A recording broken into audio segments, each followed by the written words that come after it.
NBA on NBC is brought to you by GMC. From professional grade people come professional grade trucks. By Bud Light for the great taste that won't fill you up and never lets you down. Make it a Bud Light. By Adidas Forever Sport. And by McDonald's. We love to see you smile. Welcome back to the River City, the fourth largest crowd ever at the Alamo Dome.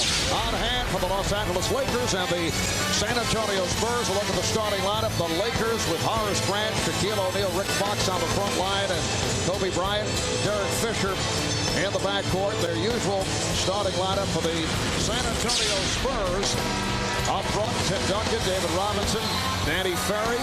And on fire from downtown, Antonio Daniels for the injured Derek Anderson and the veteran Terry Porter. Let's check in with Jim Gray. All right, thank you very much, Marv. I spoke to Shaquille O'Neal. He has not been playful. He's been grumpy all week. He says the two very talented big men have the capability of slowing down one very talented big man. He emphasized, slow down. Nobody can stop me. He does know, however, if he's double teamed, he's going to kick the ball out to his teammates. He said, I expect them to make their shots so they cannot employ that strategy all game. Finally, I spoke to Horace Grant about this rivalry. And he said, you know, it's very difficult to hate the Spurs. There is no Bill Laimbeer out here. Marv? All right, Jim. Yes, even Phil Jackson was telling us earlier it's hard to take verbal shots at the Spurs. You know that Phil would never do that. But he said there were just too many good guys involved. Well, Marv, it's going to be interesting as we start this game. The nerves are on edge right now. What kind of execution, what kind of shooting will we get early? And Shaquille O'Neal goes right to it over David Robinson. A very positive sign for the Lakers. Shaq sometimes puts so much pressure on himself here at home in San Antonio that he has not played well here. And here in San Antonio, the Spurs have won 4 of the last 5 against the Lakers. Beautiful shot by Robinson. That's 4 of the last 5 of the regular season. Overall, 6 of the last 7, including the sweep in the second round of the 1999 playoffs. 3-second violation is called by Joe Crawford, who's working with Ron Garrison and Joe Forte. Well, interesting call. You know that the opponents have always lobbied in the playoffs against Shaq for dislodging and 3 seconds. Now, Phil has put his out now, this little shingle. He said, watch the zone that San Antonio plays. Let's see if they get an early illegal defense. Horace Grant defending on Tim Duncan. You see Derek Fisher cheating over. Duncan hits on his first field goal attempt. No surprises. You know they're going to go inside to both Duncan and Robinson. On the other end, it's been Shaquille O'Neal. Rick Fox played by Danny Ferry. Horace Grant guarded by Tim Duncan. Here's Fox putting the move on Ferry, getting it to Shaq. The crowd enjoyed that one. Antonio Daniels, who's played well, coming on for the injured Derek Anderson. Kobe over to help, but Ferry kept it alive.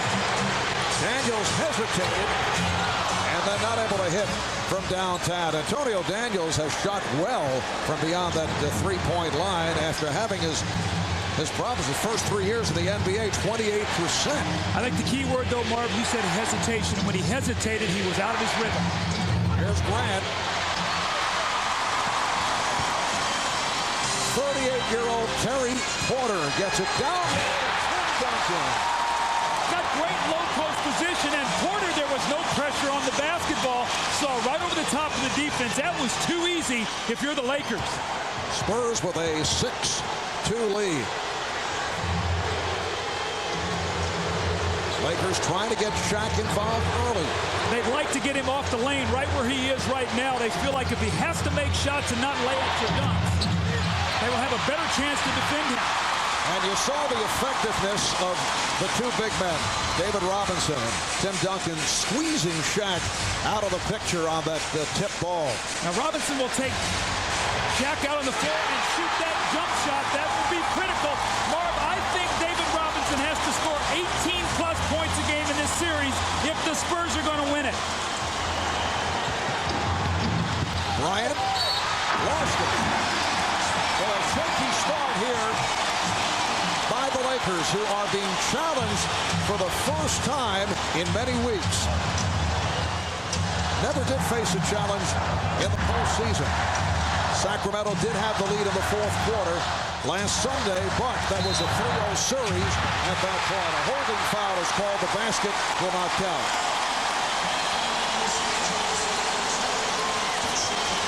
The greatness of the Twin Towers. See, no pressure on the ball by Kobe Bryant. And you see Duncan, when he gets that deep, it is too late. Now Robinson's going to step out on the floor, use his quickness. He wants to bring Shaq away from the basket. That will open things up for his partner, Tim Duncan. That foul called on Derek Fisher was trying to help out. Pass intended for Duncan. Now, you mentioned Shaq grew up here in San Antonio, started Cole High School, but he is seen as a villain here in San Antonio. In fact, in his recently released book entitled Shaq Talks Back, he complains about David Robinson's goody two-shoes image and says he'll never forget 13 years ago when Robinson brushed him off when he gave Shaq his autograph. Foul is called on Kobe. Offensive foul.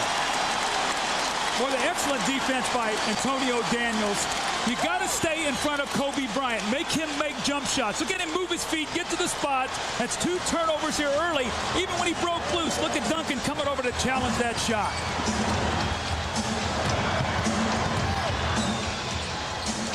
Robinson.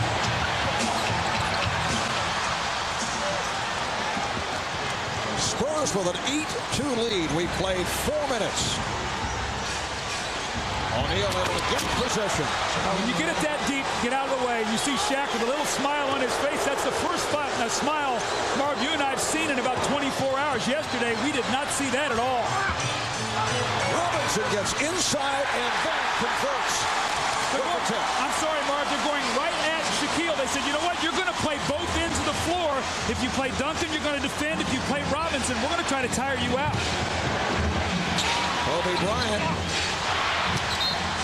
And last touched by Ferry.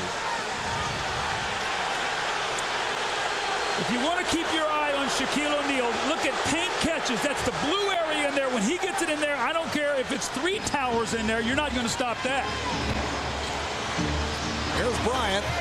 Kobe off here at the start, coming off a playoff career-high 48 in Game 4 against the Kings last Sunday. Bad pass off the dribble thrown by Porter. Bryant challenging Ferry. It counts. And the foul. Danny Ferry, if he's going to take that foul, it looked like he was in between. Do I take the foul or do I try to get the offensive foul? And this indecision cost him. He's back. Right there, take the foul. And he tried to get over. Too late. 3-point play opportunity here now for Kobe. And again, when we talked to the Spurs yesterday, they said we've got to take away easy baskets of Shaq and Kobe. That's where they thrive. When they get to the rim, when they get to the free throw line, then it gets everybody else involved off that penetration. Kobe Bryant has averaged in 3 games against San Antonio this season just under 38 points per game, including a 43-point explosion back in December, despite the fact he was suffering with the flu. Took 32 shots a game in those series, so you can see they really tried to load up on Shaq and make Kobe beat them. Oh, beautiful second effort by Duncan after Grant was able to knock the ball free. They asked Horace Grant, what is the most difficult thing about guarding Duncan? He said he has great footwork. Forget about how big he is. His footwork is deadly. How about Horace as Derek Fisher fires and hits from downtown? Horace Grant already has had to guard Rasheed Wallace of Portland and Chris Webber of Sacramento. Now, Tim Duncan. And a blocking foul. That's 2 on Fisher. Well, he's played very well. They will miss him, and this is what you were talking about, Marv. You see Horace Grant. Don't let his numbers fool you. That's not the value to his team. Trying to slow these big guys down so that Kobe and Shaq can win basketball games is what he does best. He's the ultimate team player. 3 championship rings. Hey, WNBA is 9 days. Coming soon. Why don't you get us something to cool this fire down? I got just the thing.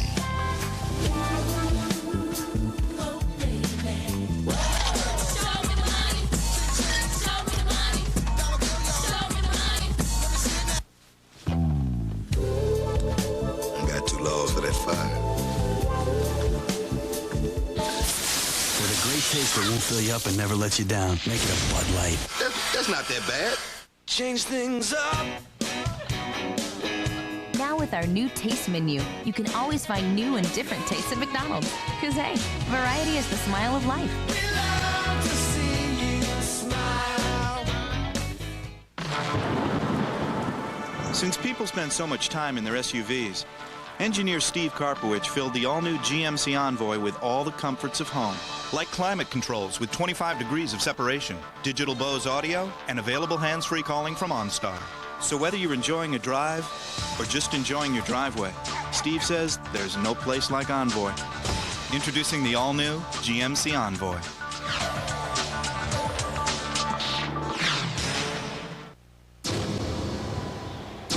Finally, Gatorade brings you energy in a bar. The Gatorade Energy Bar. Energy to burn. What burns inside you?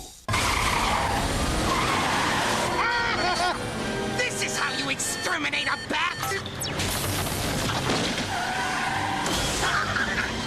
Batman, this is Karen Boyd from OnStar. I got a signal your airbag went off. Should I send for an ambulance? Everything's fine. Send the police to 4th and Main. I'll contact them right away.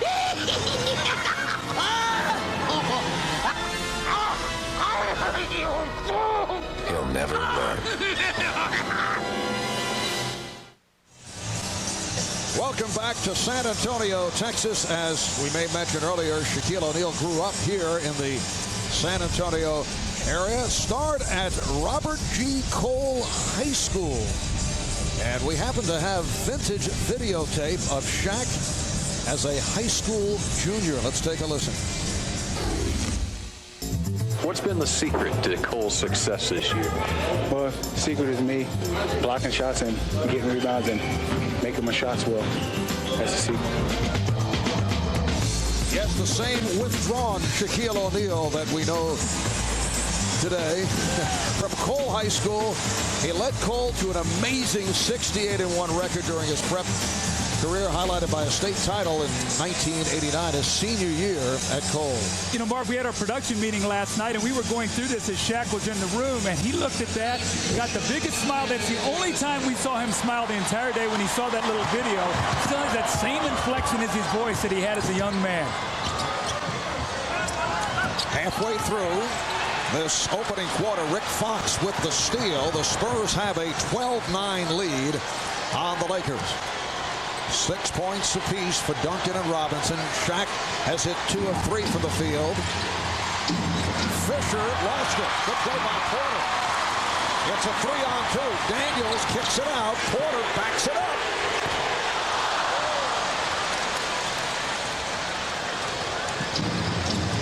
Rick Fox coming off an outstanding defensive job in the Sacramento series against Peja Stojakovic. A little bit more active at the offensive end here in this first quarter. He was thinking all defense against the Kings. That's a great point. I spoke to him before the game. He sort of feels like that he's going to have to do that in this series. You see, the last 2 possessions, he's been involved offensively. Phil Jackson recognizes that as well. Duncan coming up short.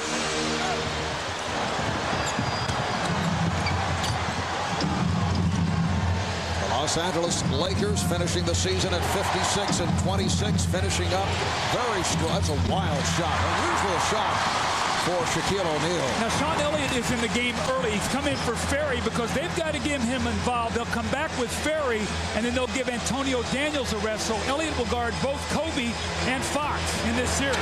There's that footwork that you talked about. Tim Duncan with a beautiful move. So the Spurs now lead 14-9.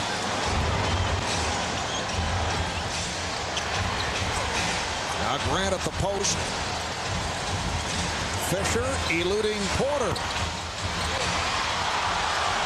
Crowd looking for a foul on Grant, and then Fox thought he had Kobe along the baseline. Mark, I've always felt in games like this, you get about 10 minutes of a lot of energy and stuff. Then it gets down to execution. Now this is execution. Get the ball inside. Let Tim Duncan take his time. Kobe was coming from the backside, but he was slow getting there, and Duncan was able to get that shot off. So Robinson's going to get a rest now. You bring in Malik Rose. He's going to bring you energy. Shaq immediately goes over to play Rose. So look for him to help on Duncan defensively. And that was the 5th turnover by the Lakers. Now Grant off the San Antonio turnover. Bryant. So Kobe goes glass. That's his second field goal. 14-11 San Antonio. Turnovers could be a thing here right now because the Lakers have more speed and quickness, and they want to run. When we talked to Phil this morning, he said, we'd like to get the pace of the game up a little bit, not too much half court. Rose gets it back to Duncan. It's a 3-second violation. This a matchup of the last 2 NBA championship teams. The Spurs winning in 1999. The Lakers taking the crown last season. Phil Jackson receiving quite a bit of attention here in San Antonio for the remark that he made referring to it as an asterisk championship. Fox draws the foul because that title came in a lockout shortened season. Phil said a statement was partially misrepresented. Said his comments were initially in a story about the upcoming 1999 season, the year he did not coach after leading the Bulls to 6 NBA championships, but he did make the reference to the asterisk. You know, many series when Phil will do that, he'll throw it out there to try to get the opponent thinking about what he's saying, maybe what he's doing, take the focus off basketball.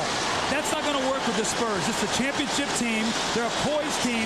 They're an experienced team. So the gamesmanship, I don't think, will work against the Spurs, maybe like it did against the Sacramento or Portland, Marv. Well, and you notice the San Antonio players are not looking to answer back on some of the shots that have been thrown their way. Here's Porter for 3 and rebounded by Kobe Bryant. David Robinson was asked the other day, what's the most intimidating aspect about Shaquille O'Neal? Fisher, yes, and the foul. Robinson said, I'm intimidated by his writing, referring to his recent book that was released. Well, Derek Fisher has become that third scorer. Remember, last year it was Glenn Rice. Well, it has become Derek Fisher in the playoffs this year. Doing a nice job. He's averaging almost 14 points a game, giving him toughness, leadership. You know, there's a part of his game that gets lost with his team, Mark. He's not a real outspoken guy, but when he speaks, his teammates listen because he speaks with a lot of substance. Avery Johnson has checked in for the first time. You know, one of the Lakers feel that Derek Fisher is the barometer of this ball club. Antonio Bango's not able to hit. What he says always makes sense. Right. The Spurs count so much on their three-point shooting. They've had about 4 looks at it early, have not got anything to go. They shoot 42% in the series. They got to start knocking in some of those open shots. The Lakers have to be happy. They're now tied.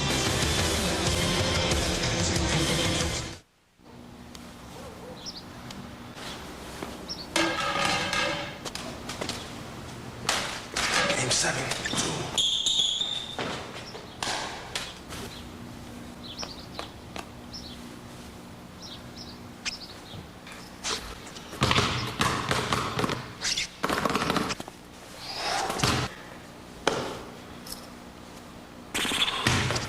Fourth quarter, Lakers are down by 5. Chase bait.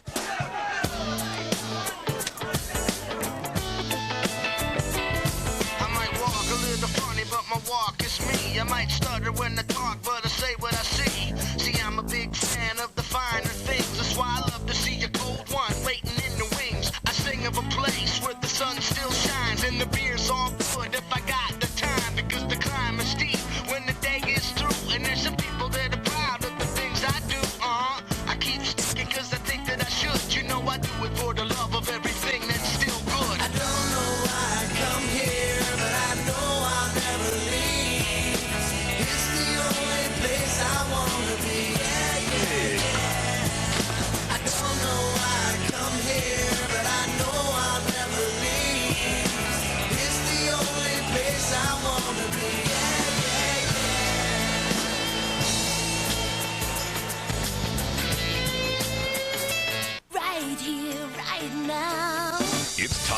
Time for Toyota's national sales event. Right here, right now. The time you can get amazing values on one of our biggest inventories of the year, including our entire line of cars, trucks, and SUVs. With 16 models to choose from, it's your time to come in and get just what you deserve. Toyota's national sales event, right here, right now. See your Toyota dealer before June 4th. Steven Seagal has 20 minutes to save the world. The NBC Saturday movie, Under Siege 2, 9/8 Central, NBC tonight. The combination of Tim Duncan and David Robinson have combined for all 14 San Antonio points.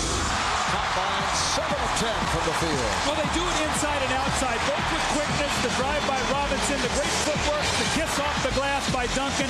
Here's Robinson once again stepping out, hitting a little jump shot, and then Tim Duncan, that swooping move across the lane, the little finger roll. Then he steps out, the little whirling dervish jump hook off with the left hand off the glass. They've gotten this team off to a very good start, 7 of 10, but 0 of 4, 0 of 3 from the three-point line. Again, the Spurs, 42% from behind that line in the playoffs. That's a big part of their offense. You know the Lakers know that. They're going to lock into those three-point shooters.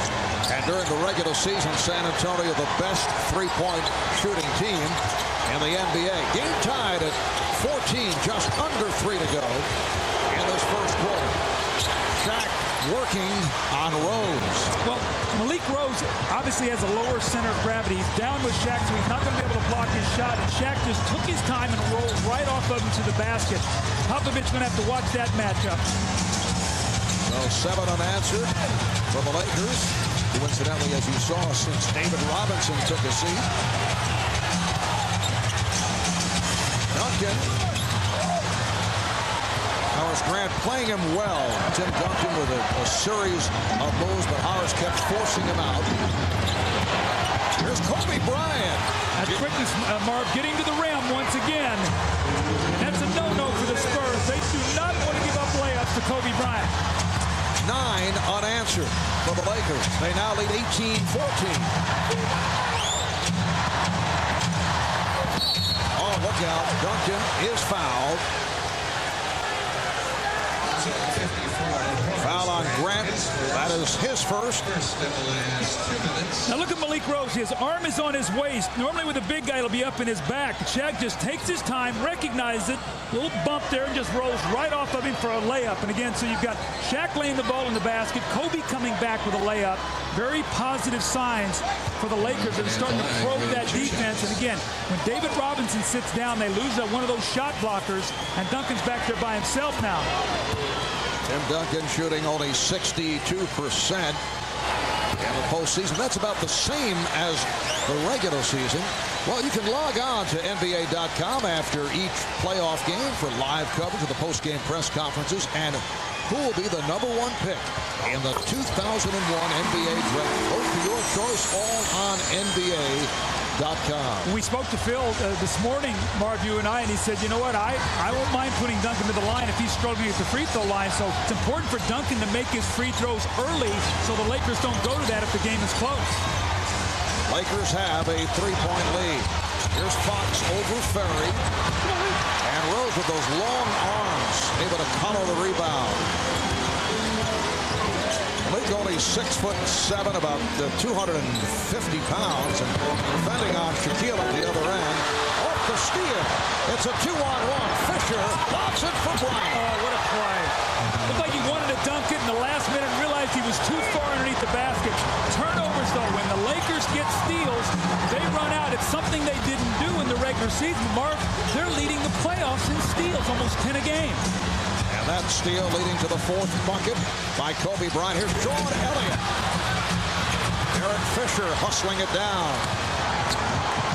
45 seconds remaining in this first quarter. Nice play broken up by Rose.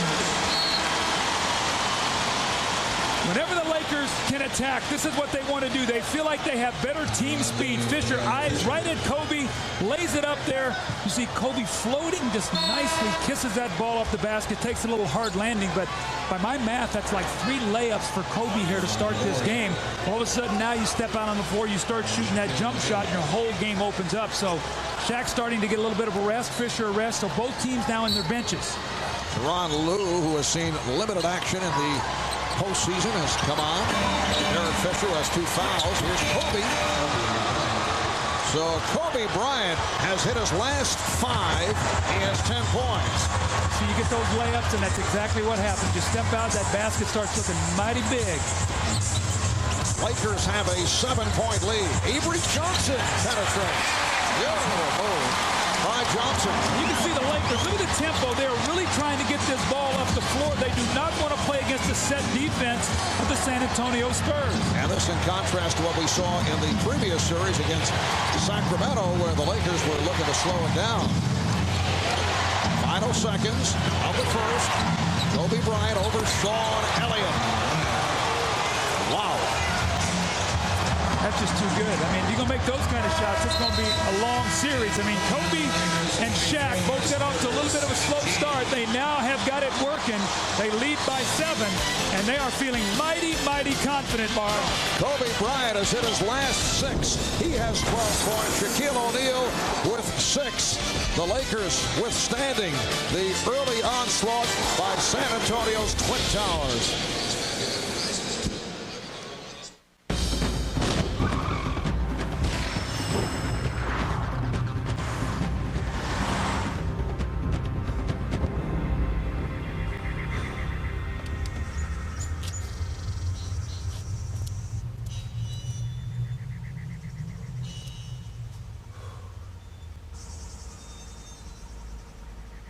The new, faster than ever Lexus GS430. Pace yourself.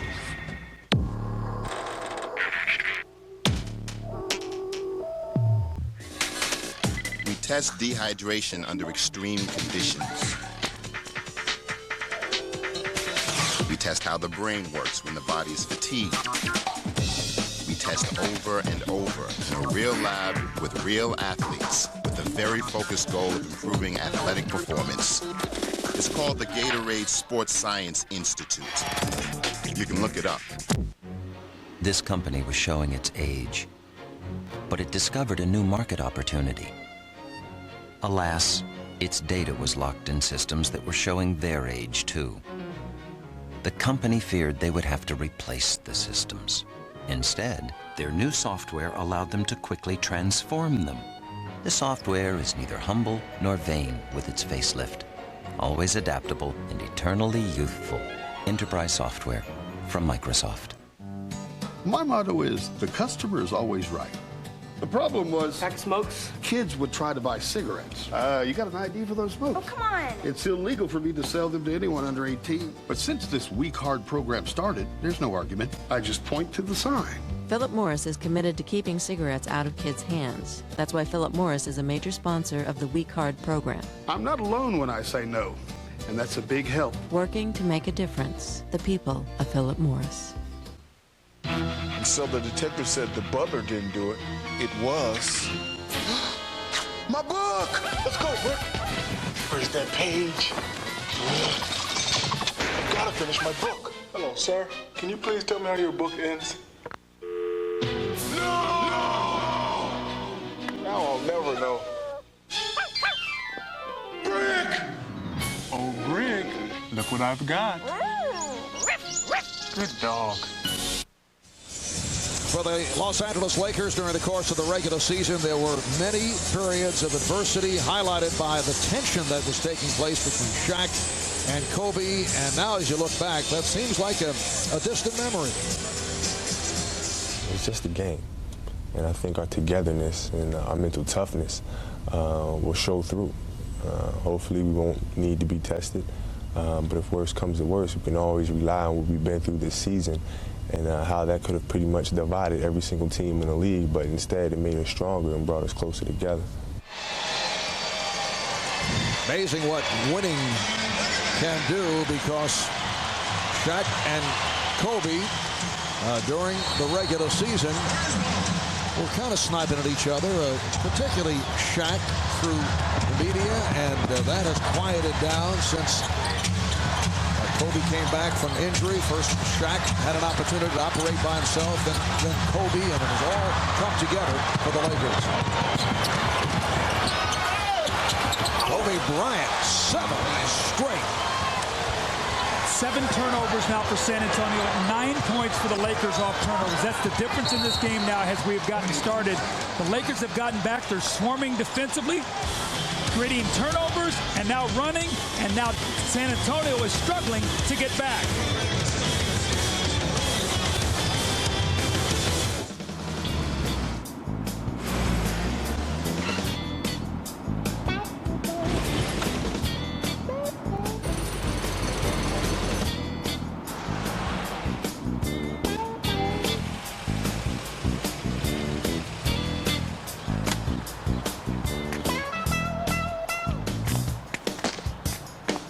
With 4-wheel double wishbone suspension, the CR-V is the SUV that drives like a Honda. Early timeout here at the start of the second quarter taken by Greg Popovich. The Lakers now lead at 26-17. Kobe Bryant in the midst of one of those unstoppable runs. Avery Johnson. Kobe has hit his last 7. He has 14 points. Shaquille O'Neal is back on the floor up front with Robert Horry comes on for the first time, and Rick Fox, Teron Lue, and Kobe Bryant in the backcourt. And here's Kobe. Way off this time. You can see early in the game the jitters. They weren't getting good shots. They've settled down. What happens, Marv, you get rid of all that nervous energy, then you start playing ball. Then the shooting starts to come back, and that's what's happened with the Lakers as well as getting some layups. And Duncan tied up. Nice play by Shaquille O'Neal. Now Shaq will play Duncan in certain stretches. And you can see he takes the challenge, moves his feet, steps over and reaches in, gets his hand on the basketball. Jump ball here. You'd expect Shaq to be able to control this tip. If he does, that's almost like another turnover. So the Spurs really are hurting themselves here by not getting shots at the basket. San Antonio able to control. Johnson played by Lue. Gets the pick from Rose. Malik Rose. Well, that would be big if he could step up there and shoot the ball because Shaq does not want to come out.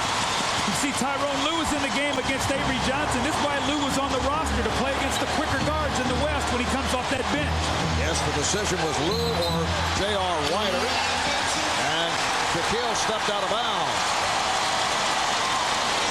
Apparently a foul call on Shaq. That's his first. He was pushing out as he went baseline. Well, he dipped that shoulder just enough, and Joey Crawford was right there on the spot. So you can see right now that they've watched 3 seconds. They've watched dislodging. So all eyes are on Shaq now in that paint. Here's Rose again with the perimeter shot.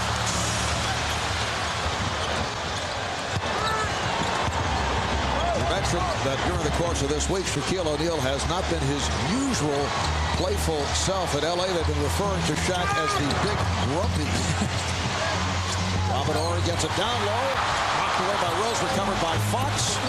And he hits the 3. So Rick Fox with his first field goal. That's how close it is. Looks like you got a turnover, maybe a layup. The ball goes loose. Fox hits the 3. Those are like 5-point swings during the course of the game.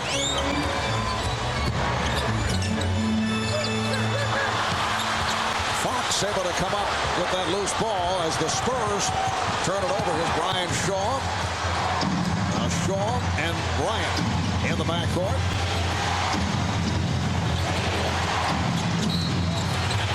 Shaquille O'Neal is fouled. So Greg Popovich staying, buying some time with Malik Rose. And now David Robinson will make his return, and Tim Duncan will get a rest. Question I have is, with Duncan sitting, who's going to score for the Spurs? They're down 8. We better keep an eye on that scoreboard. But you can see the impact of David Robinson, +5 when he was in the game, -13 on the bench. But the Spurs got to find a way to score against this Laker defense right now, down 8. Foul was called on Rose. Kobe, after hitting 7 straight, has missed his last 2. Johnson on the run. Avery Johnson again able to pull it through, but Horry got it from behind. Here's Rose, and he's fouled. Mr. Hustle, Malik Rose, it's the way he scores. He's going to try to get to the offensive boards. He's not a primary offensive player. Shaquille O'Neal is unhappy talking to Joey Crawford, probably about that one dislodging foul that happened about 2 minutes ago. Greg Popovich pleading his cause as well, but interesting now as this thing sort of sort themselves out. Now we're going to start finding out what these coaches want to do in their matchups. And the foul was called on Robert Horry. Well, Doug, as you well know, Weakest Link has captured the imagination of America. Monday it moves to its new time, Weakest Link. Monday at 9, 8 Central, right here on NBC. Now, next year, I know you'll be watching a lot of videos next season where you still, well, you'll be taping Weakest Link, I would think. Here's Fox. And the Spurs could not get back. Well, right now the weakest link for the Spurs is their transition defense. It's a touchdown pass off a free throw. That can't happen. Lakers up by 8. 3 minutes gone by in the second. Antonio Daniels. Horry got a piece of it. Well, they really need Antonio Daniels. He gave them such a spark. In that Minnesota series, he came into the deciding game, hit 4 big three-point shots. When he started in the Dallas series, numbers get up and up. Held Michael Finley 1 of 17 in this last game. Robert Horry has hit the 3 against the Spurs during the regular season. They split the 4 games in the regular season, each winning a game on the visitor's court. Here's Curry from downtown. That's his first shot of the night.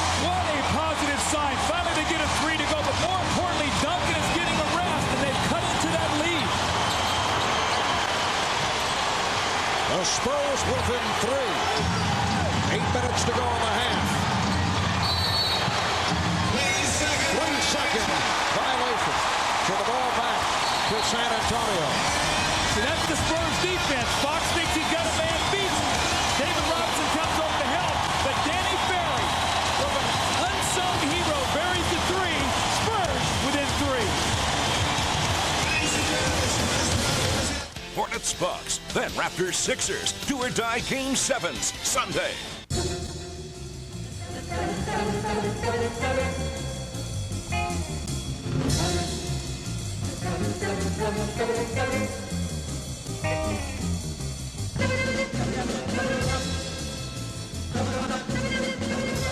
Hey!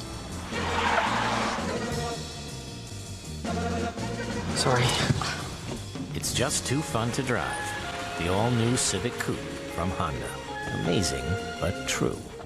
I'm going to see about a credit card. Oh, but honey... Rejected? You have no future! But I just got a great job! Run, little man! Run! What kind of bank is this? Take that! Honey, I already got us a Capital One card. 33 million people have chosen Capital One to help build their financial future. What's in your wallet? Marvin was going nowhere. I hear that. Oh. Until a sudden accident got him back on track. What's in me? I put animal parts in it. Part human. Part animal. But all man. How's it going? You got it going on. Rob Schneider is the animal. Rated PG-13. Opens everywhere June 1st. Well, it's that time of year again, and you're stuck in the heat watching the mercury rise. Want to make sure that doesn't happen to your summer? Get you and your friends entered to win really cool Miller Time trips like these in our Miller Lite Get the Goods Summertime promotion. Pick up your Miller Lite Get the Goods entry card wherever you see this display. What are you looking at? The NBA on NBC is brought to you by Honda, a winning lineup of cars, sport utility vehicles, and minivans. By Miller Lite. Grab a Miller Lite. It's Miller time. By The Animal, a new film from Columbia Pictures opens everywhere June 1st. and by the Philip Morris family of companies. Kraft Food, Philip Morris USA, Miller Brewing. Jim Gray back in San Antonio. Of course, the Spurs are missing one of their starters, Derek Anderson. He was hurt in the Dallas series when Juwan Howard undercut him. He's now returned to practice. He was out shooting before the game, shooting pretty well. It was estimated that he would be out for 3 to 6 weeks. Derek, how's your strokes coming along, and do you feel as though you'll be ready to return for Game 3 in this series? Well, I can't put that much pressure on myself, but I got everything back now. I feel great. Now it's just a matter of my body healing right, and we'll see what happens. What is it you're most afraid of, the contact? I think so. I think, the way I play is all out hard, and if I go to dunk, we'll see what happens. Now, you would be the man who would be guarding Kobe Bryant. He has 14 points. What would you be doing differently on Kobe right now? Well, basically, I would be a little more taller than Antonio. Plus, I would be going back at him on the other end. So I think it'd be making him a little tighter, and some of his shots might not go in. All right, Derek, well, let's get back to the game. We look forward to seeing you later in the series. Feel better. Thanks a lot. Mark. All right, thank you, Jim. David Robinson now has 8 points. But you look back at the 3 games of the regular season that Kobe Bryant played against San Antonio, he averaged close to 38 points per game with Derek Anderson in the lineup, but still Greg Popovich would prefer to have Anderson matched up with Bryant. Here's Shaq with a facial. That's why you've got to try to keep him from catching that ball in the lane. That was just a beautiful pass right over the arms of David Robinson. And Shaq once again with that powerful finish. Those are the kind of plays that demoralize your defense. Robinson. Back comes Fisher.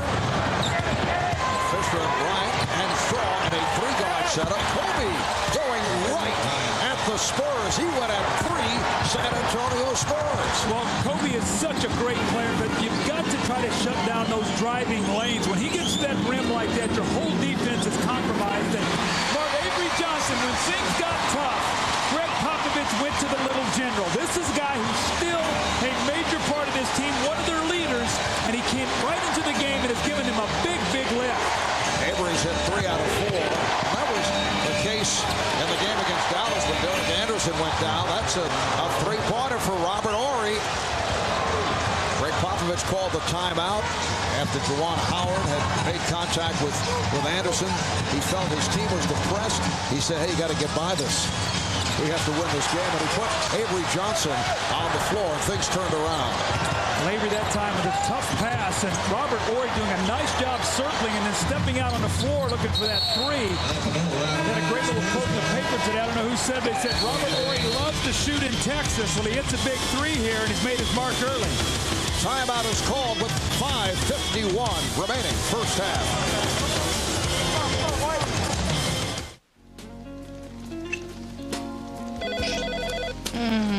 Let your machine get it. This is Mike. Leave a message. Hi, this is Jim's video calling. 2 videos, Camp Cleavage and Undercover Babes, are overdue again. Please return those as soon as possible. Thank you. Think we got a 4th. Getting the guys together? Grab a Miller Lite. It's Miller time.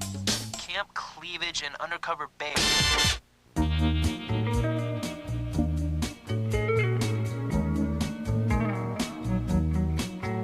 Abundant power, rugged real-time 4-wheel drive, and a deceptively large amount of headroom. Hi. We just wanted to let you know your blinker's been on. The CR-V from Honda. Can't believe your parents busted you. No, right? So did they ground you? No. Take away the car? Not even. Cut your allowance? Get this. They took away my phone for 2 weeks. With MSN, you've got the world's #1 messenger service to talk with friends online right from your homepage.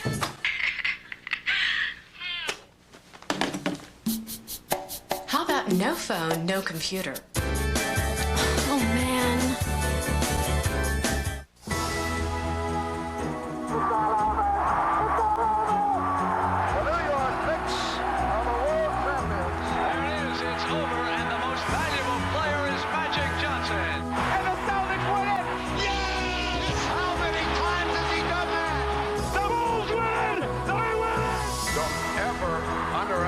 The heart of a champion.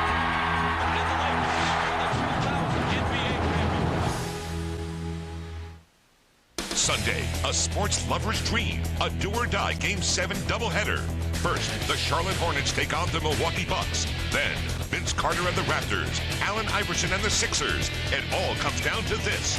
Don't miss a pair of sudden death Game 7 showdowns. Sunday, starting at 2 Eastern on NBC. The Lakers lead by 6, and they have done a great job of taking advantage of their schedule. It is broken just right. April 8th, the last road game at Minnesota for the Lakers. All the yellow is home. You see how long they were home. And then continuing in the playoffs, they've been on the road only 8 days of the last 41. Unlike my partner and best friend who's been only at home, Marv, 33 of the last 41 days. So, Doug, it's reached the point I am now dialing 9 on my home phone.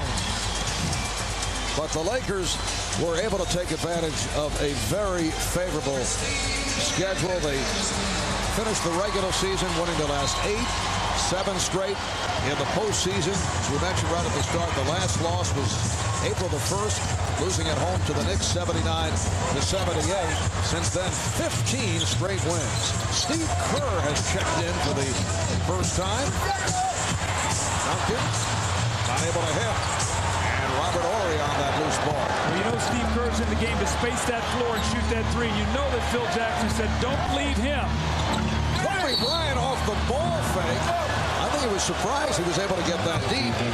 And then fouled by David Robinson. Kobe is really getting a lot of dribble penetration into that lane in this first half. I'm sure when Greg Popovich goes in at halftime, they're going to talk about what they're going to have to do to try to keep this great player in front of them.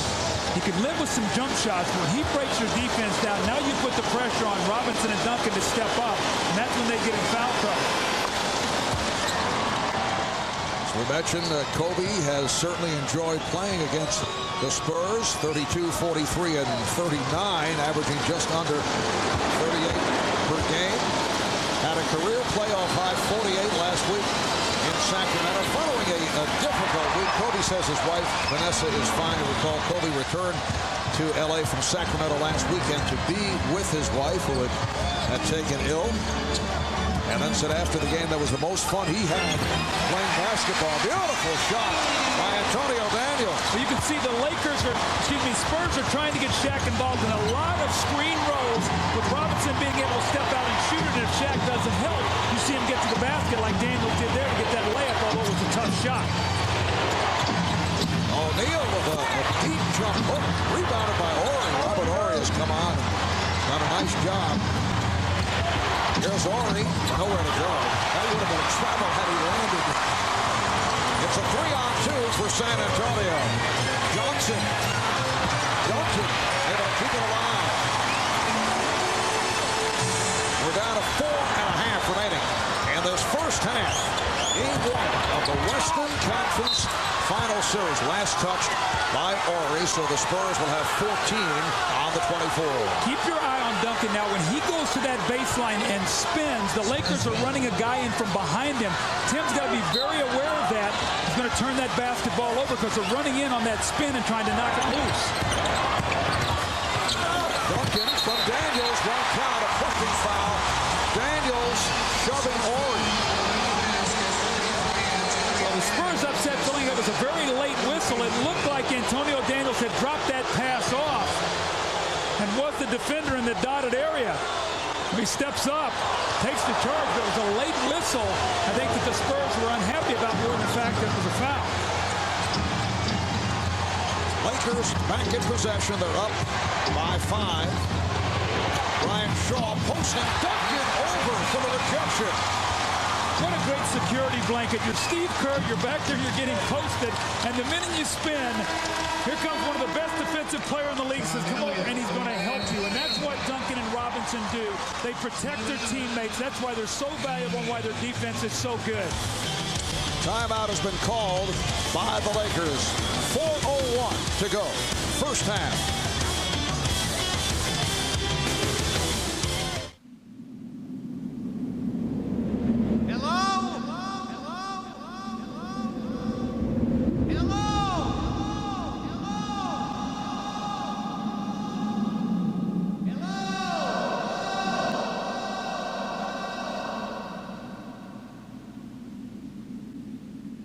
it's big in there. The roomy Accord from Honda. Hey, how's it going? We're in sync. You know, the group in sync? No. We're just going door to door to say thanks. Yeah, for talking to your kids about drinking. You see, even with all our success, you're still a bigger influence on your kids than we are. Dad, who was that? Just some guys, Lance, Joey, something about a sink. Lance! Justin! I think your creativity comes from within. I think everybody is born with creativity, but I believe it's the trust in yourself and the trust in your emotions to talk to yourself, so to speak, to become your own psychologist, to let your emotions out on a piece of paper, to not be afraid of anything, not be afraid of what people think, not be afraid of what people may say, to just be yourself. And I think that's something that's rare nowadays. It's the city of brotherly love, and that brother ain't showing us no love. He was late for practice. He didn't show up for shoot-arounds. I mean, you can't do that in this league. Not in Philly. They were definitely shopping him around. He heard the rumors, and he went straight to Pat. Pat basically begged me to stay. Come on, man, I threw it tight, man. Come on. I'm a water boy. The important thing is he's back doing what he's best at. The little guy just needed a hug, man. Play the Powerade Under the Cap game. 1 in 6 wins instantly. Win a trip to Hollywood for a private screening of Tomb Raider. Watch the NBA on NBC. Starting May 25th, you'll see previews of Tomb Raider. Then log on to NBA.com. Answer questions about the preview for your chance to win. You save the universe? Absolutely. And don't miss Tomb Raider in theaters June 15th. A reminder tomorrow here on NBC at halftime of our late game, the NBA Draft Lottery will take place right here. The San Antonio Spurs will pick first in the 1987 NBA Draft. The Orlando Magic will pick first in the 1992 NBA Draft. The first pick in the 1997 NBA Draft goes to the San Antonio Spurs. Congratulations. Well, some big moments down through the years. I know you'll be checking on the Wizards' possibilities tomorrow. Hopefully we'll get lucky. I got my little lucky guardian angel here I keep with me for a little guidance. Hopefully we'll get that. Funny you mention that. I have a good luck charm that I always carry around. There it is. That's beautiful. That was Jim Gray. Always carried in my pocket. For those who may not have recognized Jim. Does that get you in places or keep you out of places? Yeah, the latter, yes. Shaquille O'Neal now has 10 points, and the Lakers with a 41-34 lead.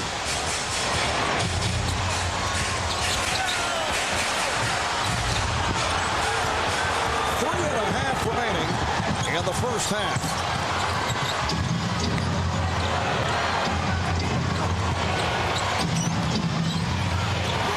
Here's Horace Grant, who just checked back in.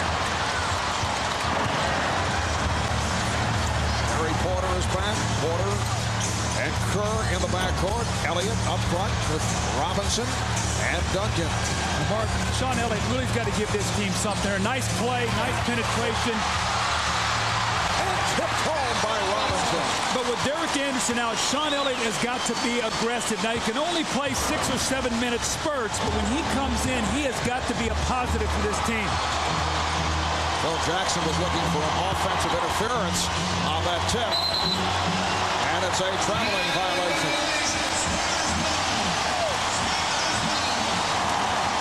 A nice pass from Sean Elliott. You see the ball going around the rim. Ball hanging up on the rim. Looked like it was trying to fall out of the cylinder. David Robinson gets a close call there. A very beneficial call for the San Antonio Spurs as they're trying to claw back into this game. They dug themselves a hole when he was resting. He's trying to get them back even by halftime. Lakers 41, Spurs 36. Game 2 of the series Monday night here in San Antonio. Then the scene will shift to Los Angeles. Duncan tried to go last, that time slightly off. play in Los Angeles next Friday night here on NBC. Game 4 a week from tomorrow, Sunday, May 27th on NBC. And a reach-in foul on Kerr.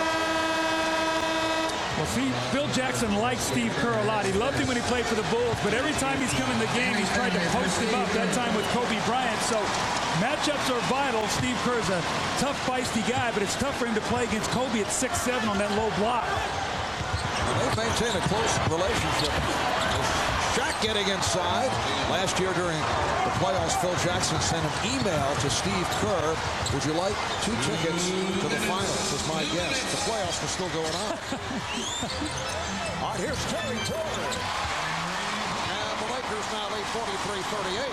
They needed that. Once again, Terry Porter missed a couple of easy shots early in the game. We know that he's a playoff-tested veteran and has hit big shots in his career. Terry Porter going to the finals on 2 occasions as a member of the Portland Trail Blazers. Fisher for 3. Yes. Derek Fisher with his second from downtown. He has 8 points. How big has he been since he has come back? Sean Elliott not able to provide offense. Derek Fisher missed the first 62 games of the regular season. Shaq with the bucket and a foul. Derek Fisher out with that stress fracture, but he's been hitting that outside shot, and he's made teams pay for collapsing on O'Neal and Bryant. Well, the unselfishness of the Lakers, they're playing so well together. The outside 3 all caused by the penetration, the rotating San Antonio defense. And then look at Shaq here. Once he gets it here, I'm a little surprised they're not going back at him. Shaq's into a rhythm right now, and a lot of easy shots. I didn't think we would see this against this tough defense, but Shaq is in the teeth of that defense and has been scoring pretty much at will in there. Shaquille able to complete the 3-point play. That's his first trip to the line. That foul called on Robinson, his second. And the Lakers have opened up an 11-point lead. It's their biggest lead of the game. We're down to 1 minute remaining of the half. Nice fake by Duncan. Holmes has got to stay down. Duncan right now is not confident with that outside shot. You got to make him shoot the jumper rather than get him to dunk. Tim Duncan has 11. Lakers up by 9. Bryant.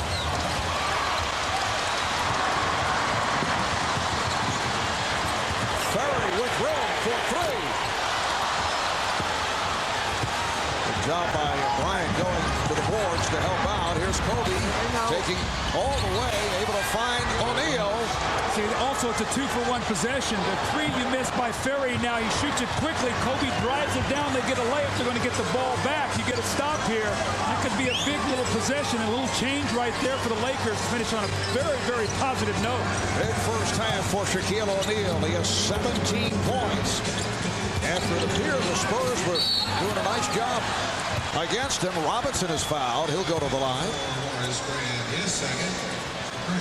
Foul on Grant. That's his second. Well, I talked in the open that these 2 guys, Kobe and Shaq, are not only playing phenomenal basketball, but really the best basketball they've ever played together in their career. And Kobe, look how deep he drove that basketball. All Shaq has to do is have his hands ready, catch it, and lay the ball in the basket. So as we look at this first half, Greg Popovich is going to talk about what are we going to do with the penetration of Kobe Bryant here. He's breaking our defense down, and then Shaq getting that ball so deep. So the 1-2 punch has been phenomenal here in the first half. 17 apiece for Kobe Bryant and Shaquille O'Neal. You see the rest of the team just 6 of 15 for 17 points.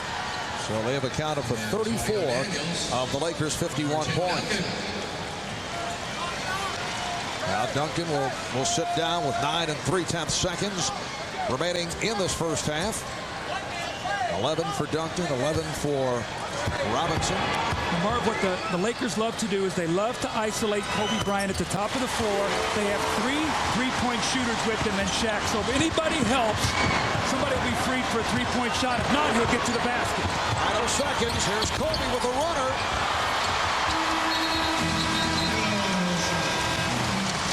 So it's a 9-point game at the half here at the Alamo Dome. Biggest crowd of the NBA season turning out. Better than 36,000. here in the River City. And the Lakers have a 51-42 lead on the Spurs. Let's go to Jim Gray and Kobe Bryant. All right, thank you very much, Marv. 17 points for Kobe Bryant. I know you were disappointed with that last one right there, but why were you able to get to the basket so easily against the Spurs here in the first half? Well, I was just taking my time. Just moving the basketball, moving the defense a little bit, and, you know, when you do that, cracks start opening up. What concerns, if any, do you have for the second half? Well, they got a lot of good looks. You know, fortunate for us, the shots weren't falling, but in the second half, we can't count on that. All right, Kobe, good luck in the second half. Thank you. Thank you. All right, back to you, Marv. All right, thanks, Jim. So 17 apiece for Kobe Bryant and Shaquille O'Neal. David Robinson has 12. Tim Duncan with 11.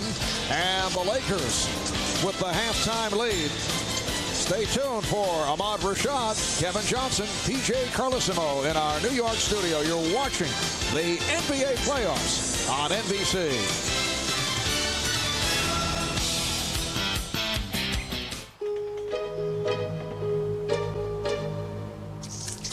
Let's do it. These guys don't look so tough. Heads up. I got your back. On your left. Go. I'm hot, baby. Time to go for a spin. Gatorade, bring your game to life. I'll take the big guy. Which big guy? It has a legendary reputation for reliability, durability, and quality. It's been named to Car and Driver's 10 Best list 14 times. It was the first gasoline-powered production automobile to be certified as a low-emission vehicle in the U.S. And the best part is, it's used. Proof that how you start out in life is a good indication of how far you'll go. For a limited time, get special APR financing as low as 5.9% for 24 through 48 months on all Honda-certified used cars. All right, guys, bring it in. Hey, where's Billy? He's sick. He's our best player. Yeah, we can't play without him. Come on, it's gonna be okay. It's for the championship, Coach. There's gonna be a lot of other games. Hey, I can play. Do you know how? I'm not bad. He's tall. What do you think? All right, let's go! Hey, if we win, we get to go to McDonald's. So don't play.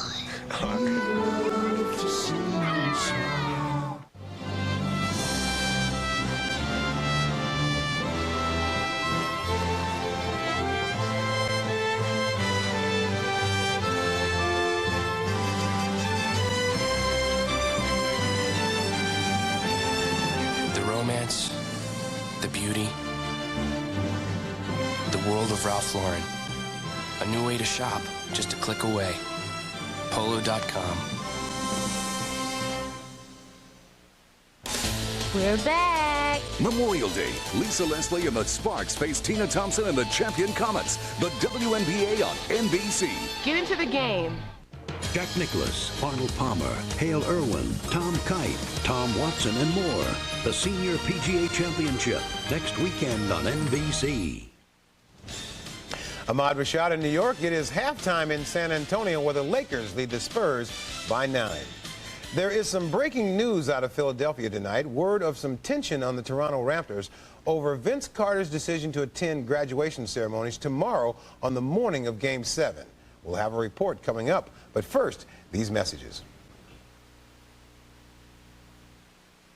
On the brink of war, Stand by to dive. an American submarine prepared for battle. Captain, take her off. The engine rooms are flooding. But they never prepared for this. Heroic is suspenseful, says TV Guide. We got 36 hours before this ship is attuned.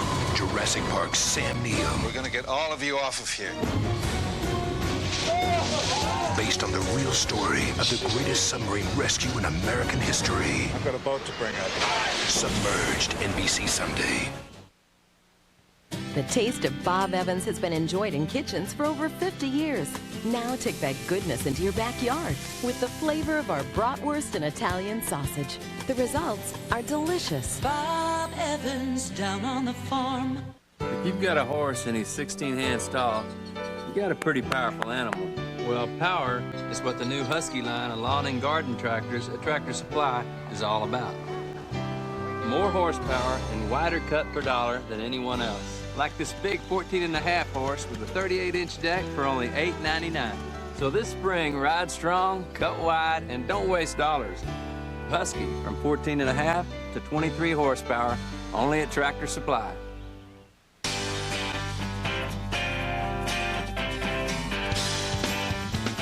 Every day, Verizon Wireless connects millions of people nationwide.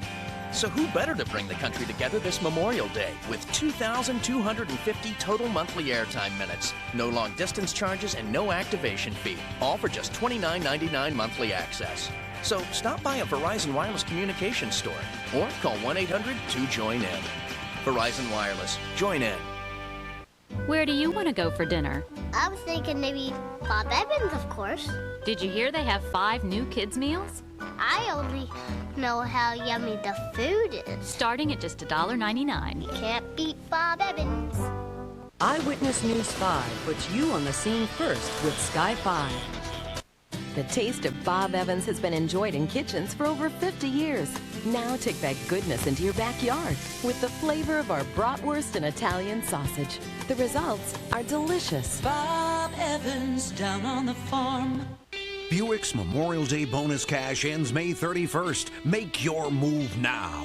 With bonus cash, now get $12.50 cash allowance and 0% APR financing on the 2001 Buick Century. That's thousands in average finance savings. Century with all these features standard and pay no interest ever. See dealer for residency and other restrictions. $12.50 cash allowance and 0% APR. Hurry to your tri-state Buick dealer by May 31st. It's all good.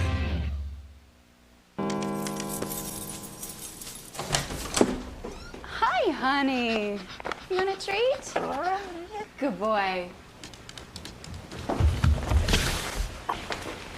Hey. Hi, honey. You want a treat? Good boy.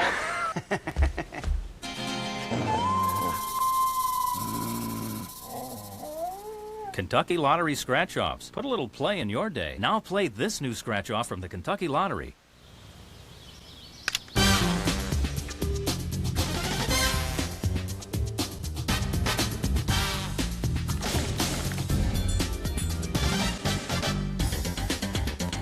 Yeah, okay, I'll call you back. Sure, we can give you 300 local anytime minutes and 1,200 nights and weekend minutes. Plus, free long distance to the U.S. for only $29 a month. How you look using them is up to you. G! No, GTE.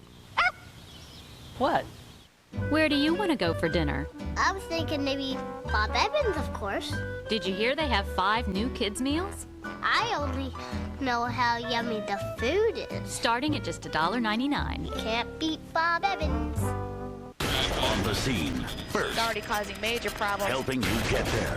Fast. You want to start merging left. Live Sky 5 traffic. Mornings and afternoons only on Eyewitness News 5. At least 1, if not 2 accidents. Accurate, up-to-the-minute traffic alerts and breaking news coverage. 1 person was trapped in the house. From the only news chopper in the tri-state.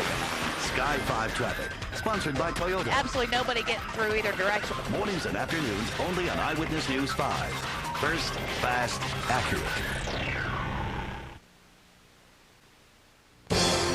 You're watching WLWT-TV, Channel 5, Cincinnati. Coverage that's first, fast, accurate throughout greater Cincinnati and the tri-state. This is Eyewitness News 5. Welcome to this Eyewitness News 5 halftime report. I'm Elena Echarri. And I'm Terry Daniels. The top story, a murder investigation in Hyde Park tonight. Cincinnati police were called to a home on Edwards Road this morning. One man was found dead. Another is now under arrest as detectives are trying to piece together exactly what happened. Our Terry Barr has been covering this story. She joins us from the newsroom with more details on this. Terry? Well, Terry, 46-year-old Randy Davis is now facing charges of murder. Police say he killed his roommate, Kenneth Andy Schmidt, sometime over the past couple of days. Homicide investigators were called to the men's home just a couple of blocks from Hyde Park Square late this morning. They say they found the 57-year-old man's body in the first-floor bedroom. And a copy of the complaint we obtained reads, Schmidt was killed 2 days ago. The investigation in this normally quiet area is bringing out curious neighbors. Incredible. Very difficult to believe. I don't want to believe it. And of course, family on the scene late today did not want to talk with us on camera, but they say the men had lived together more than 20 years. Police in the meantime aren't talking about a weapon used or the details surrounding Schmidt's death. In the newsroom tonight, Terry Barr, WLWT Eyewitness News 5. Thanks, Terry. In the meantime, Cincinnati police are also investigating a stabbing, this at a home in Bond Hill.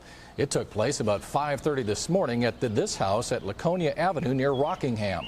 Police officers found 26-year-old Maurice Hurd lying on the porch. He had been stabbed in the chest. Hurd was taken to University Hospital, where he is now in critical condition. It takes a lot to get people to stand in line for hours in the rain, but that is exactly what thousands of teenagers did today. They lined up at Taft High School for the 2001 Youth Jobs Fair. Representatives from several area companies met with kids today to talk about summer job opportunities. Community leaders say after all the recent unrest, finding young people jobs is very important. When I was these kids' age, I had a little job. I worked in a nursing home, cleaning floors, things like that. But it established a work ethic for me, and it said that, hey, I don't have to stand on the corner. Businesses at the fair were hoping to attract about 3,000 children or young people. Early estimates indicate they drew better than 4,000. Well, if you plan on driving on Fort Washington Way this weekend, expect some delays and closings. Construction crews are doing the final paving of the Fort Washington Way trench this weekend. Westbound traffic will be reduced to 3 lanes starting at 9 tonight until midnight. Then, beginning at midnight, all lanes will be closed, and they won't reopen on Fort Washington Way until 5 a.m. Monday. So hopefully get that done, smoothed out. Yeah, that would help out the situation, wouldn't it? Well, our weather started off today pretty dreary and damp. Seems to be clearing up a little bit out there, Mark. Yeah, it really should be a nice evening tonight, and tomorrow looks like a great rest of the weekend. So you may want to take the time and do a little lawn mowing before the next round of rain tries to come our way. Exactly. Let's take a look at the almanac for today. The official high so far, because this is kind of preliminary numbers, 69 degrees, so kind of a cool and cloudy and dreary afternoon, nowhere near the records, only about a 5-degree range in our temperatures. Precipitation-wise, officially at the airport, under 1/4 inch today, and yesterday just over 1 inch, but other areas have seen as much as 4, 5, 6, 7 inches of rain. So they've got a lot of drying out to do across the region. Of course, with all the moisture, we were kind of stuck in the clouds throughout much of the day, and as you roll on through and scan the skies, we'll notice by late in the afternoon a few breaks in the clouds, a few shadows there, and then by later on in the evening hours, you're noticing we're seeing a few more clearing skies across the region. Our temperatures, though, are still kind of cool, about 69 degrees. Look at the dew point there at about 63. So with the relative humidity up there and the winds dropping off a little and the moisture sticking around, a pretty decent chance of seeing some patchy fog redeveloping overnight, maybe even dense in a couple of locations. East breeze at 9 miles per hour, and there's the river level that continues to go up. This morning was around 35 or 36 feet, now up to about 38 feet and a third. So that we'll continue to monitor that situation. Temperature-wise, it has been warmest off to the north. Look at Dayton, 72, 73 in the Hamilton area. Wilmington and Lunken at around 70 degrees. It's been cloudier off to the south a little while longer, so officially about 69 right now at the International Airport.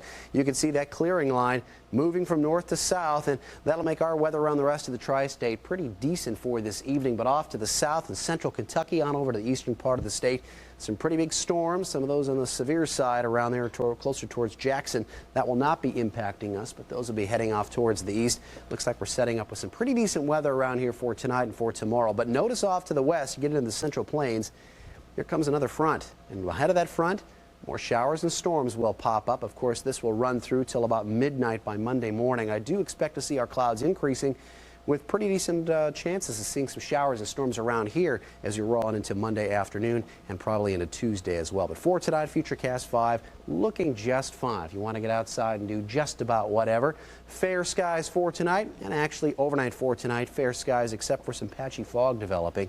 But across the area for tomorrow, lots of sunshine. We'll go partly sunny, mainly due to some of the added moisture that's still around the area. Then the clouds start to increase later on tomorrow, and then by tomorrow night and in towards Monday morning by about 8 o'clock or so, nice little line of showers and storms will try to pop up. So we'll keep our eyes on those, let you know about the strength of those as you roll on through the forecast period. For tomorrow, though, because of the added sunshine, up to about 80 degrees, so a lot different than today, and the humidity will stick around a little bit as well. Then as we head towards Monday, with the front getting closer to us and the added showers and storms, highs still in the mid-70s, but behind that front we'll be cooling off for probably the rest of the upcoming 5-day forecast. For this evening, partial clearing and cool, down about 66 degrees or so, with overnight lows for tonight down about 58, and again some patchy fog especially in some of the low spots. It could be a bit on the dense side.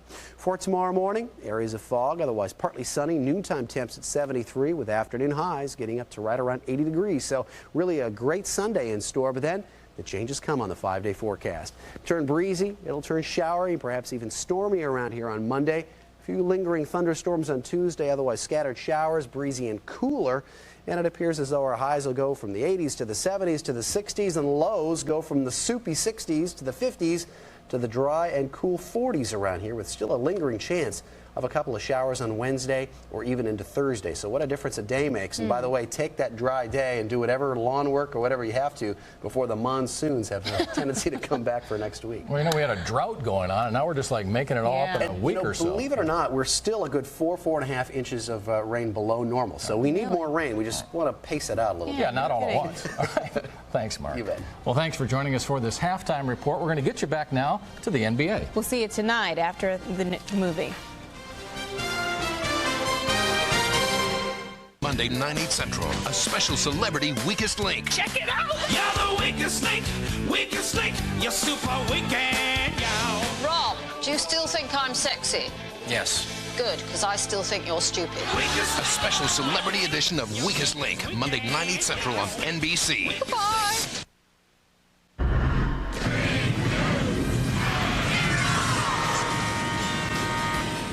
Welcome to Net Zero. At the half, Net Zero Defenders of the Free World. Introducing Net Zero Platinum, the ultimate internet. Call 1-800-DEFENDER today. It is halftime in San Antonio, where the Lakers lead the Spurs by 9. Right now, we want to get to some late news coming out of Philadelphia. As we reported on our pregame show, Vince Carter will be attending graduation ceremonies tomorrow morning at the University of North Carolina, then flying to Philadelphia for Game 7 against the Sixers. And it appears his decision has become a source of growing tension on the Raptors. For more, let's go to Andrea Joyce in Philadelphia. All right, Ahmad, the Raptors arrived here in Philadelphia a couple of hours ago. Vince Carter, however, is not here. He is already in North Carolina. Now, we should point out right off the top that the Toronto Raptors organization applauds Vince Carter's accomplishments. They issued this media statement saying they're proud of Vince, adding, however, that his decision to attend the graduation ceremony in North Carolina was his. Now, we talked with Coach Lenny Wilkins a short time ago. He was tight-lipped, to say the least, when we asked him about Vince Carter's decision to go to the graduation ceremony. He said no comment and referred us to the media statement. The players, however, had a little more to say about it. Antonio Davis saying, hey, if it were me, I would not go. This is Game 7, and you need to do everything you can possibly do to make sure you're prepared. He went on to say that this is not tennis or boxing. You got a lot of guys depending on you. Charles Oakley said that he supports Carter, feels that it is his place to support Carter's decision, but at the same time, he said this is a team sport. The graduation is an individual issue. Now, interestingly enough, the person offering the most public support for Vince Carter's decision is 76ers coach Larry Brown, a fellow North Carolina alum. He says he thinks it sends a spectacular message to young people out there about the importance of education. And he also said that if it were a player on his team, he would encourage him to do the same. Back to you, Ahmad. All right, thank you very much, Andrea. And of course, Larry Brown obviously would applaud that situation. But now, we talked about it in our pregame show, this is a very odd time for somebody to go to a graduation ceremony on the day of the franchise's biggest game. Well, it's Vince's biggest game too, Ahmad, and you can't criticize somebody going to graduation. That's mom and apple pie. But what about the obligation to your teammates, and is that the best preparation? I don't expect the coaches or the players to come out and say it's not a good thing, but I know if I'm sitting there as a coach, I'm very disappointed. I applaud Vince. It's great. I hope Vince proves me wrong, but it's a mistake. Since when does attending your college graduation become controversial?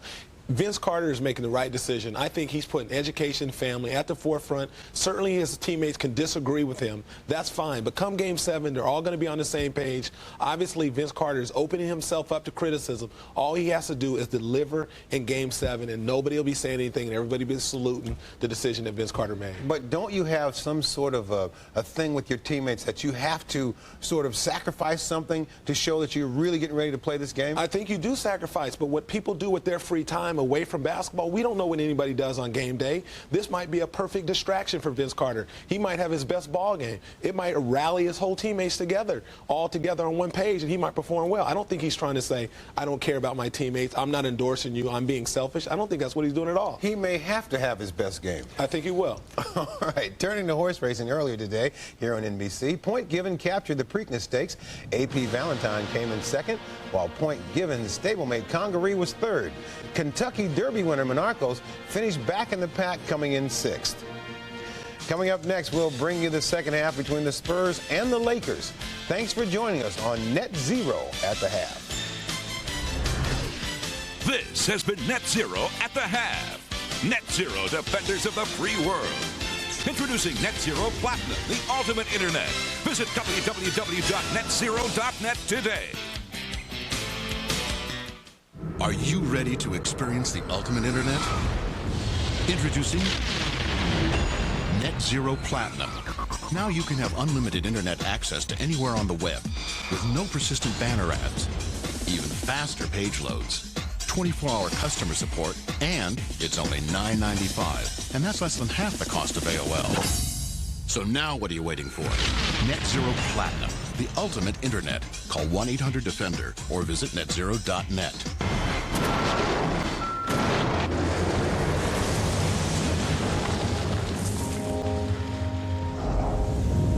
This is the all-new Silverado Heavy Duty. The most powerful heavy-duty pickup you can get. And the 2001 Motor Trend Truck of the Year. Silverado Heavy Duty. More truck. From Chevy.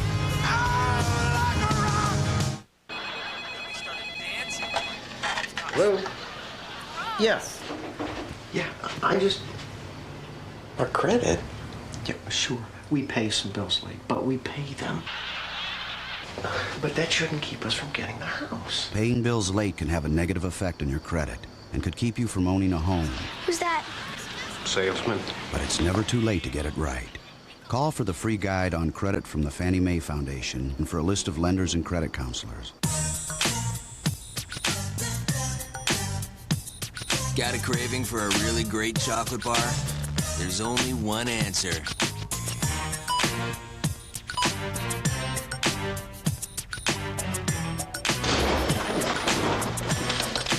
Creamy, crispy, Nestle Crunch. When you gotta have chocolate, it's crunch time. Try the Big Shack size for a lot more chocolate and a lot more crunch. The NBA on NBC is brought to you by Weakest Link. Now Monday at 9, 8 Central on NBC. Welcome back to San Antonio. Marv Albert, Doug Collins, Jim Gray. Lakers with a 51-42 lead on the Spurs as we head to the second half. Doug, let's get back to the Vince Carter situation. The guys were discussing it at halftime. From a coaching point of view, if you had a player wanted to attend graduation ceremony out of town in the morning, come back and then play a seventh and deciding game of a playoff series, how would you react to that? Well, I mean, I wouldn't like it. I would respect. The thing I respect about Vince is he got his education. He went back and he got the degree. What he's done now is make a choice to be there. What I think he's done is he's put the pressure on himself to perform. This cannot be used as an excuse like, well, if I don't play well, it's because I was down there. Nobody is going to let him get away with that. So he's put himself under the gun to perform. So if you're Lenny Wilkins and your teammates, you just have to look at him and say, you've made that choice. Now we got to see what you got here this afternoon for it. I like Larry Brown's reaction. Larry, of course, a Tar Heel, but he applauded the move by Vince Carter. I would think that Larry would also like to see Vince remain in Chapel Hill for a graduation party later in the day. Well, the question is, I mean, I'm sure he's got a charter flight, but what happens if there's weather problems and stuff and you end up missing the game? I mean, you put yourself in a tough situation. Plus, Toronto is in there tonight preparing. They could be watching tape. Who knows? They might have a game day shoot-around tomorrow. So it's more than just playing the game. It's being with your teammates, looking at each other's eyes and saying, you know what? We win. We go into the Eastern Conference Finals, someplace this organization has never been. All right, third quarter underway here at the Alamo Dome. In the first half, the Lakers 51% from the field. The Spurs at 49. Here's Duncan. The high point man. Shaquille O'Neal, 17. Kobe Bryant with 17. David Robinson leading the Spurs with 12, and Tim Duncan has 11. Here's Shaq.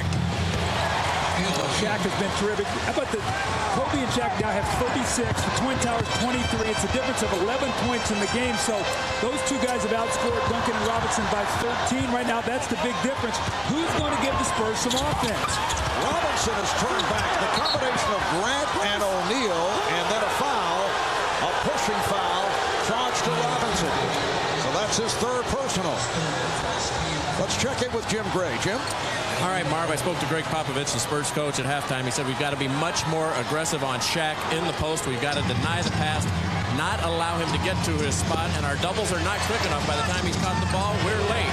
As far as Kobe going to the hole, he says it wasn't the game plan to allow him to continue to drive.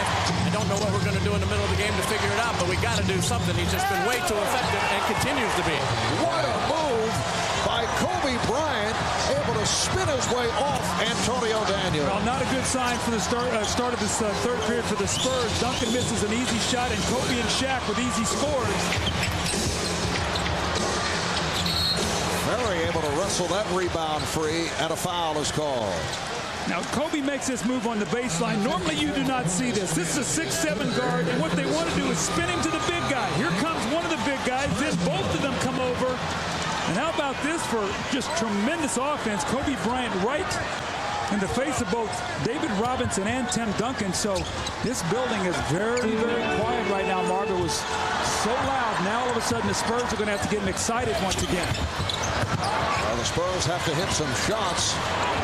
They've opened up cold here in the third quarter.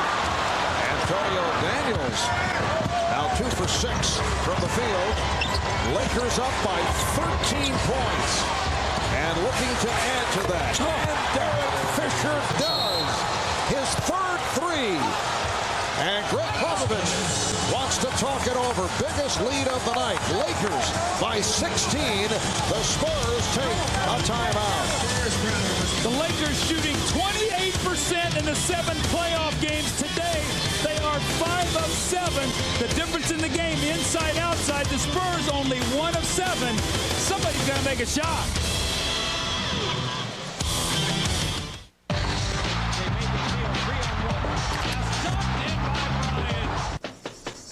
Come on in. She'll be down in a minute. Hot enough for you?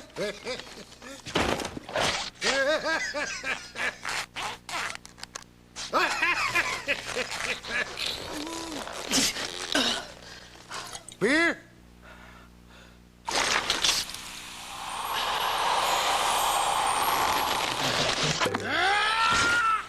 Oh, my. Gentlemen, we can rebuild him. We have the technology. Better than he was before. Better, stronger, faster. Introducing the all-new 270-horsepower Chevy Trailblazer, the most powerful mid-sized sport utility in the world. It's one strong SUV. The new 2002 Chevy Trailblazer, like a rock.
The NBA on NBC is brought to you by Chevy Trucks, the most dependable, longest-lasting trucks on the road.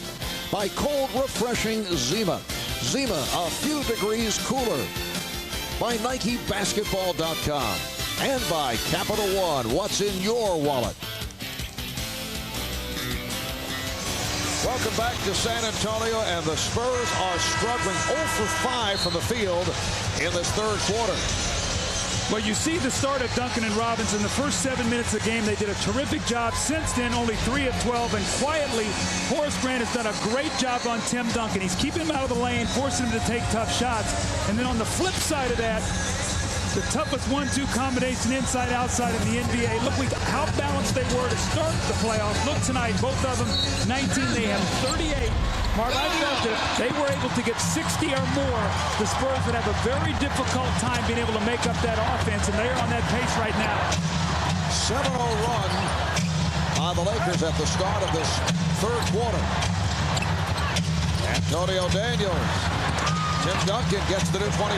Here's Danny Ferry for 3. Well, a second shot finally, and Danny Ferry knocks down a big shot. Now, the good thing for San Antonio, they cannot panic. There's still a ton of time, but they got to do it with their defense, Mark. That's their calling card. They've got to stop the Lakers.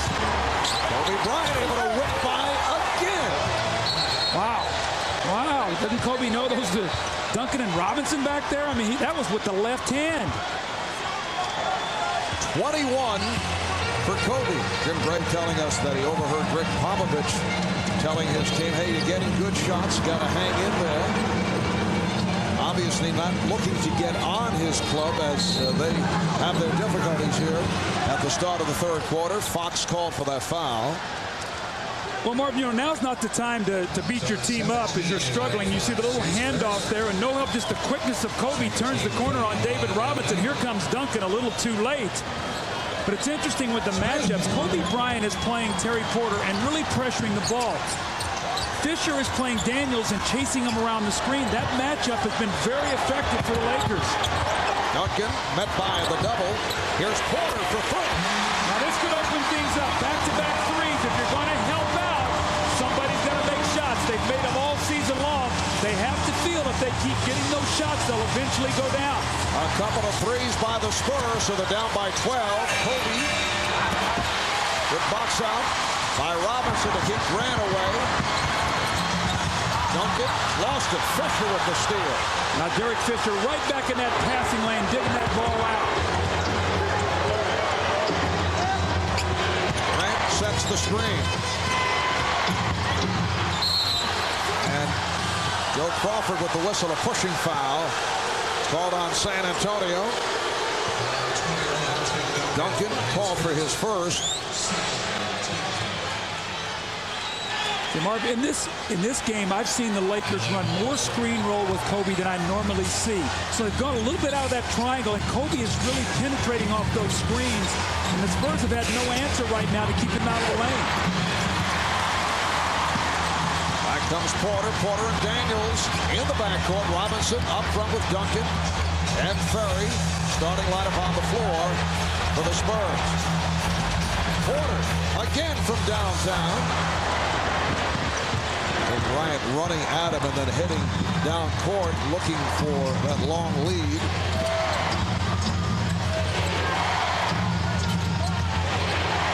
Shaq draws the double, but a beautiful pass to Fox. Now remember when Kobe did not play one of the games in San Antonio here, the Lakers had 7 guys in double figures won, and Shaq had 7 assists in that game. Kobe Bryant. Kobe Bryant right now is playing at a different level. I've never seen him play this well. He was great last year, but he's playing on both ends. So that little break he took in the season, physically and emotionally, really recharged him. 23 points for Kobe. David Robinson out of pick and roll. Lakers not reacting. Lakers lead it though, 64-50. See, what the Lakers have done, Marv, is they've got the Spurs on the move defensively now. They're not allowing them to sit back in there. And as a result, all that movement has created all kinds of easy shots. 5 minutes gone by in the third quarter. And Antonio Daniels fouled before the shot attempt.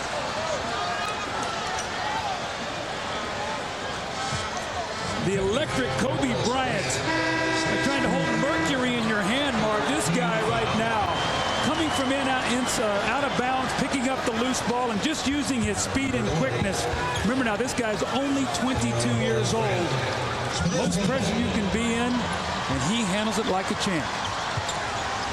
Well, he has had the poise ever since he entered the NBA. Perhaps a little too much confidence his first and second year in the league. Tim Duncan, going glass. So Duncan has 13, but if he did not have that kind of confidence, he would not be seeing the player we're seeing today. Absolutely. Well, Tim Duncan's got to go to work here now, Mark. Horace Grant has 4 fouls. He's got to try to find his offensive game. Kobe thought he was fouled. O'Neal was by Ferry. How about in the first half, Shaquille O'Neal only 1 free throw attempt. That tells you that he wasn't posting up in there a lot and standing. Everything he was doing was moving, so it was very difficult for the Spurs to take fouls if they needed it. That's the first time really they've been able to wrap him up inside, and that was off an offensive rebound. Shaq 1 for 1 from the line.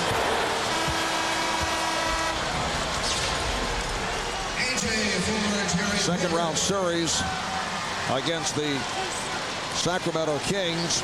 Averaged 33 points, 17 rebounds, following up on the 27 and just under 16 against Portland. And solid performance here this evening. He's now 3 for 3 from the line and has 21 points. Mark, how about that Sacramento series? Those first 2 games, Shaq gets 87. They go to Sacramento, they slow him down a little bit, and Kobe gets 84. All right, here's Robinson. So the Lakers with a 66-52 lead. Now is when you'll see them be patient. And now you'll see them take their time to free up open shooters just like that. Eric Fisher has hit the 3 from downtown. Avery Johnson is back. Johnson in the backcourt with Daniels. Duncan working on Ori. Has not been a sharp game for Tim Duncan. Well, they're running guys at him when he's spinning, and Shaq came over to challenge that shot, so he's not got a lot of those easy baskets that he got to start the game. Shaq is stopped. Good play by Duncan, although O'Neal thought he was fouled.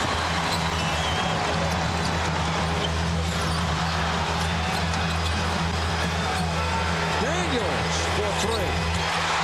Antonio Daniels from downtown to cut it to 11.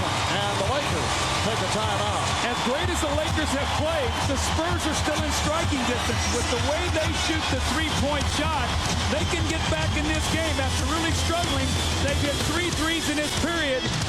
Back to an 11-point lead, but again, their defense has got to stop the Lakers.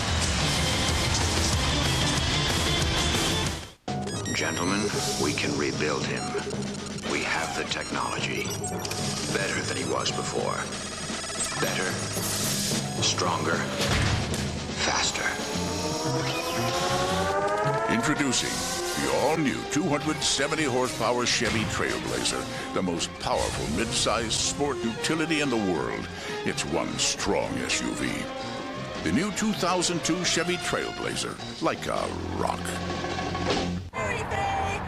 Louisiana, sing Polly Doodle all day. Oh, a grasshopper sitting on a railroad track, sing Polly Doodle all day. Picking his teeth with a carpet tack, sing Polly Doodle all day. Fetty Will, my fairy fay. For go to Louisiana, see my Susiana, sing Polly Doodle all day. Now, Sprite.com makes it easier to buy just about anything you want. Under every cap is a free Sprite or Rocket Cash. Online money you can use through Sprite.com. Drink Sprite, get Rocket Cash. Buy what you want.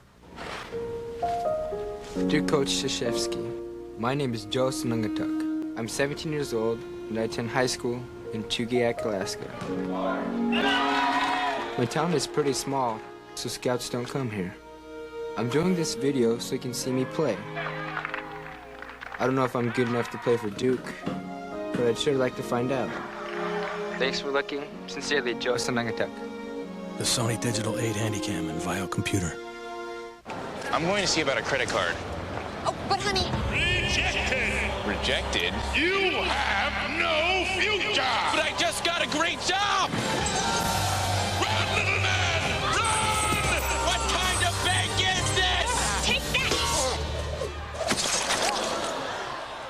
Honey, I already got us a Capital One card. 33 million people have chosen Capital One to help build their financial future. What's in your wallet? Tiger Woods, coming off victories in 4 straight majors. Will the greatest streak in professional golf continue? The U.S. Open, beginning June 14th on NBC. Can Andre Agassi recapture his red clay magic of 2 years ago? Will the Williams sisters be the toast of Paris? The French Open. Coverage begins June 2nd on NBC. For the NBA's best three-point shooting team, a slow start, but they have come on. They've hit 3 of the last 4 from downtown. Well, that's why they can get back in this game, because they can make it up with this three-point shooting. If they're going to continue to really go back and help on Duncan, that's going to become a vital part of their comeback. They're now starting to get some good shots. They're settling down. They're within 11.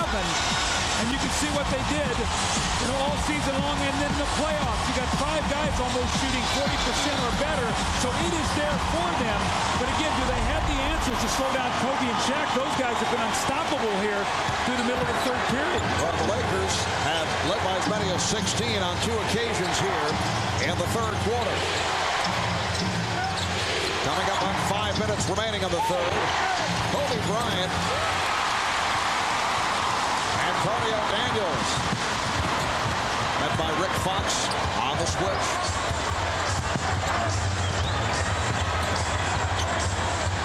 Avery Johnson. Here's Daniels. Yes. And the foul. And Antonio Daniels has come to life, although he comes up hobbling after that shot. He is so important to this team. Mark, we've talked about it. He's hit the big 3. That's to guard Kobe, but this is a nice little dribble penetration, then a lean-in shot, and Fox with a little hand in the back said I didn't touch him, but he did get the little push and the foul. So now an opportunity for a three-point play, and all of a sudden they're right back to within 8. Mark, we still have almost 5 minutes to go in this period. If you're San Antonio, say, look, if we can cut this down to 4, we're in great shape going into the fourth period. Our defense is what we win with. We count on ourselves to be able to stop people here. Yes, San Antonio first a defensive team. They held opponents to 88 points and 41% shooting during the regular season. Fox lost it. Ferry gets to it. That was pushed to a backrow violation. Duncan getting position on Orange. Here comes Duncan. Rejected. Ory and Fox combining to stop Duncan. Bryant with the head fake. Ferry knew he had no shot to the basket count. Yes. Yes, it does. And the foul. See, greatness is greedy. See, Kobe got fouled, and he did not give up on the play. He heard that whistle, and he said, I'm going to get the ball to the basket. Now, you got to have some luck, but no question about it. Watch this. There's the pull down, and he's I'm going to finish it. And he gets the three-point play opportunity. Great players do extraordinary things, especially in the playoffs. That's when you become a star. And that was an effective foul by Danny Ferry, which normally would prevent the shot. How about how plays determine games? Duncan scores there, it's a 6-point game. Ory sort of surprised and blocks it. 3-point play, now it's back to 11. They're playing uphill the entire game. And Kobe with 9 of his 26 here in the third. Lakers by 11. Johnson. And back come the Lakers. Remember now, Malik Rose in the game when David Robinson set in the first half. That's what happened. Oh, Duncan with the block. Shaq right back and the foul. The Spurs were outscored 15-3 with Robinson on the bench in the first half. Immediately, Malik Rose is caught with Shaquille. Duncan has to come over. The second effort play by Shaquille O'Neal. And these are the kind of plays that ignite Shaquille. When he gets easy scores, they have not made him struggle today at all. It's been easy for him, and it's taken a lot of the burden off of him being at home. And he's doing the job at the line. 4 for 4 at the line of the Sacramento series. Only 29 of 59. He was under 50%. Malik Rose hit a jumper earlier. See, See, Avery Johnson is not a three-point shooter, and Malik Rose is going to have a tough time trying to play Shaquille O'Neal, and Malik is going to have to make jump shots. So right now, Greg Popovich is going to have to decide, am I going to get David Robinson back in the game? If I leave him down too long, I might dig myself such a hole that a fresh David Robinson's not even going to make a difference. But Shaq goes right to the front of the rim, just catches the ball in traffic. You see Malik Rose takes the foul, and Shaq goes to the line. But Greg Popovich got a big decision. Obviously, David Robinson needs a rest. He has sat down. His team has gotten themselves in disaster. And that's the third foul on Malik Rose. Well, Shaq missing for the first time. Now, he picked it up during the regular season after he came back from the injury after the All-Star break. In the playoffs, all told, he's just under 54%. We were talking about the grumpiness of Shaquille O'Neal throughout the week. Phil Jackson said that Shaq's changed demeanor relates to a sense of determination. Now, he felt slighted finishing third in the MVP voting. I don't think there could be any quarrel about that MVP vote. Shaq did not have a strong first half of the season by Shaq's standards. Duncan able to use the glass, but Doug, he feels he should have finished in front of Tim Duncan. Duncan was second, Shaquille third behind Allen Iverson. Tim Duncan said, Shaq could have my votes. Well, you know what I think, Marv? I think a lot of the voters got a little bit turned off by what the Lakers went through early in the year. Now, Shaq has been the most dominant player in the game since the All-Star break, no question. But that was not the case to start the season. Once again, Kobe Bryant just backs the smaller player down and shoots over him. I don't think there's any question right now who the most dominant player in the NBA is. And his sidekick probably would get second in that balloting right now. And he finished, eighth or ninth. But that's because of the impressions that were being given out by what was taking place between the two and Phil Jackson in the mix. But the way these two have come on in the second half and in the playoffs, yes, if you voted now, it would be a 1-2 situation. Yes. So Duncan to the line. Robert Horry called for the foul. Reminder, tomorrow, 2 o'clock Eastern for a special 1-hour pregame show right here on NBC, preceding 2 Game 7 matchups. First up, Jamal Mashburn and those surprising Charlotte Hornets going up against the Big Three, Big Dog and Sam Cassell, who came up with a huge game the other night, Ray Allen and the Bucks. And then it's been a wild series between the Raptors and Sixers. Vince Carter and Allen Iverson continually playing a game of can you top this? So who will win that all-important Game 7? That's following them on and coming at 2 Eastern on NBC. And then Monday night, Lakers and Spurs in Game 2 on TNT from the Alamo Dome right here in San Antonio. 36,000 have turned out. A foul is called. It's on Daniels. That's his third. This is the 4th largest crowd ever here at the Alamo Dome. It's the biggest crowd of the season in the NBA. The largest crowd ever here, 39,000 on 2 occasions. Games 1 and 2 of the 1999 NBA Finals against the New York Knicks. When that upper level is opened up, the capacity expands from 20,000 to 34,000, and it has been opened up for this series. Well, you know, I mean, these fans were electric to start this game, but what's happened is the execution by the Lakers has really quieted them. Now almost a sense of getting very, very nervous here, knowing that this home court that they worked so hard for to have throughout the playoffs could be taken away from them right here in the first game of this series. Mark Matson, the rookie from Stanford, has come on for the first time for the Lakers with just under 2 minutes remaining in the third quarter. Daniels, fouled by Matson. The basket counts, and he's headed back to the line. Well, when Shaquille sits down, there's no shot blocking, so you don't need to settle for the three-point shot.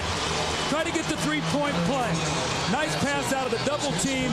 Antonio Daniels starting to come to life here now in this second half with some nice plays. I tell you, he's expended a lot of energy today, Antonio Daniels. He's guarding Kobe, and then he's trying to score on one end. Kobe's not playing him. Kobe's guarding the point guard and doing a lot of roaming. It's Fisher who's locked into him. So Kobe has been able to save himself a little bit defensively, not Antonio Daniels. Rose looking for the tie-up on Robert Horry. Sean now defending on Kobe Bryant. Goes right at him. Finds Matson. Shot clock at 3. Fisher. Good hustle by Rose. Johnson able to push it down. Sean Elliott wide open, wanted the ball. Daniels. So close. You can just feel San Antonio. They're trying so hard to get that big shot to go, and it just hasn't been there for them. Kobe Bryant with the beautiful fadeaway. I don't know how you defend that. Well, you don't. What you do is you say, if you're going to make that kind of shot, we're going to be in trouble in this series. What you don't want him to do is get into the basket. You'll live with a fadeaway that's challenged. It looked like Derek Fisher hurt his left arm, but he's all right. Fox to Fisher. Fisher gets it back. What the Spurs stopped. They expected a foul call. Well, you got to keep playing, and that's Greg Popovich has to be very discouraged. I mean, Fisher tries to dunk the ball, misses it, comes back, gets his miss, and there's no spur even in the play. Now, as a coach, you can't live with that. Play to the whistle, as they say. Absolutely. Kobe with 15 of his 32 here in the third. Nice look away pass. Matson with the block, but it's a goaltend. The basket will count. It just seems like that the Lakers are one step faster and they have more energy today. But watch this. The Spurs, look, they stopped here. Antonio Daniels, Malik Rose. Now, this is your energy guy. These two guys stop. And the hustle play by Derek Fisher gets the ball back. They score here. 16-point game. That will be very difficult to make up. Final seconds of the third. Kobe stripped by Avery Johnson. Can he get it off in time? Throws with the left hand, and just came up short. After 3 here in San Antonio, it's the Lakers up by 14. Bryant and O'Neal, 22 of the Lakers' 29 points in this third quarter. Kobe with 32, Shaq with 24. We'll be back after these words from your local station. You are watching the NBA playoffs on NBC.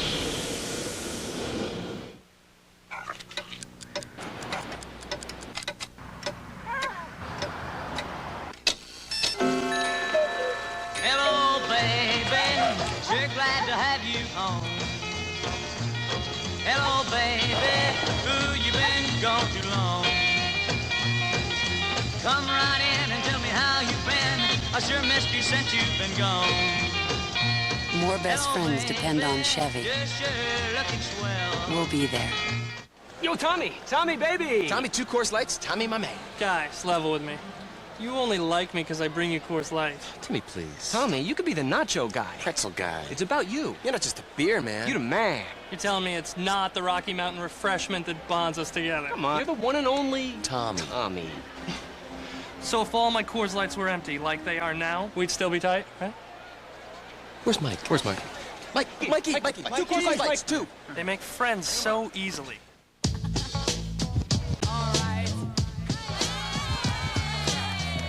Who knows how to play basketball?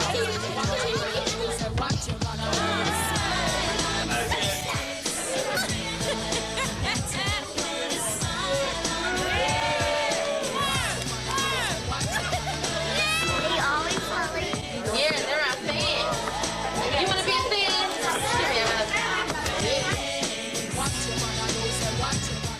Tonight, Chris Walken, Weezer, the season finale of Saturday Night. Tri-state schools spending millions on new roofs. Some say they're paying 2 to 3 times what they should. You're spending more than you probably need to. It's highway robbery. Target 5 reveals some roofing companies may be cashing in at area schools. They are definitely wasting multiple millions of dollars. And those millions are coming out of your pocket. If our schools are so desperate for funds, why are they paying? Through the roof. Monday at 11 on Eyewitness News 5. First, fast, accurate. Change things up. Something new, something different. McDonald's new tastes menu. Mighty Wings have landed at McDonald's. They're the big, meaty wings with a bold, spicy taste, with a side of ranch or Louisiana hot sauce for dipping, in 5 or 10 as a snack or a meal. The new tastes menu, always changing, always at McDonald's. We love to see you smile. Mighty Wings are a beautiful thing. Eyewitness News 5 puts you on the scene first with Sky 5.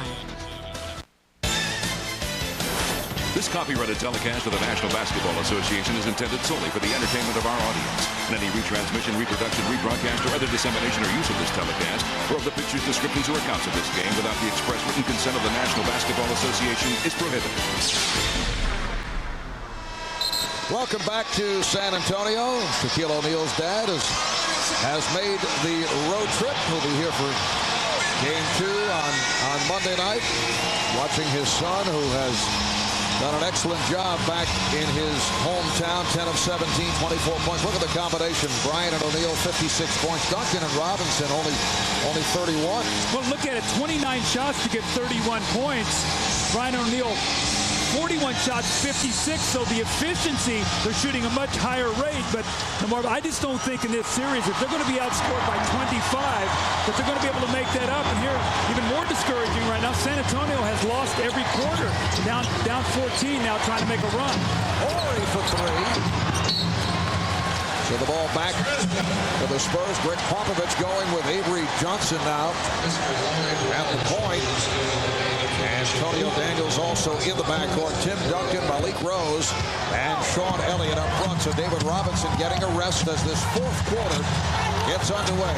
Here's Daniels for three. No offensive rebounds there. The San Antonio Spurs on second chance points, only 8 today. The Lakers only 9, but the difference is the Lakers shooting 51%, the Spurs only 44, so they have not been able to get any of their misses back. Now O'Neal operating against Duncan. Flare shot that we've seen on a couple of occasions here by Shaq, adding to the repertoire. Has not gone in, but tried it a couple of times. Sean Elliott. That's his first field goal. Again, they so need Sean Elliott because Antonio Daniels has got to get worn down playing Kobe. Sean Elliott gets him some athleticism. Danny Ferry is an open shooter, but Sean Elliott can make some plays. He's got to be able to help them. Kobe Bryant. 34 for Kobe. 15 of those 34 came in the third quarter, and the Lakers back to the 14-point lead. San Antonio Spurs here at home, 33-8 during the regular season, tied with Sacramento for the best home record. They've got 5-0 in the playoffs. Tim Duncan has been off with that angle shot off glass. Credit the Laker defense. They have not allowed him to get inside and get anything easy. They've made him a jump shooter, and he's only got to the line 4 times. They have done a great job. Horry, Shaq, and Horace Grant. Crowd looking for the travel, the up and down call on Horry. Shot clock at 1. Oh, that is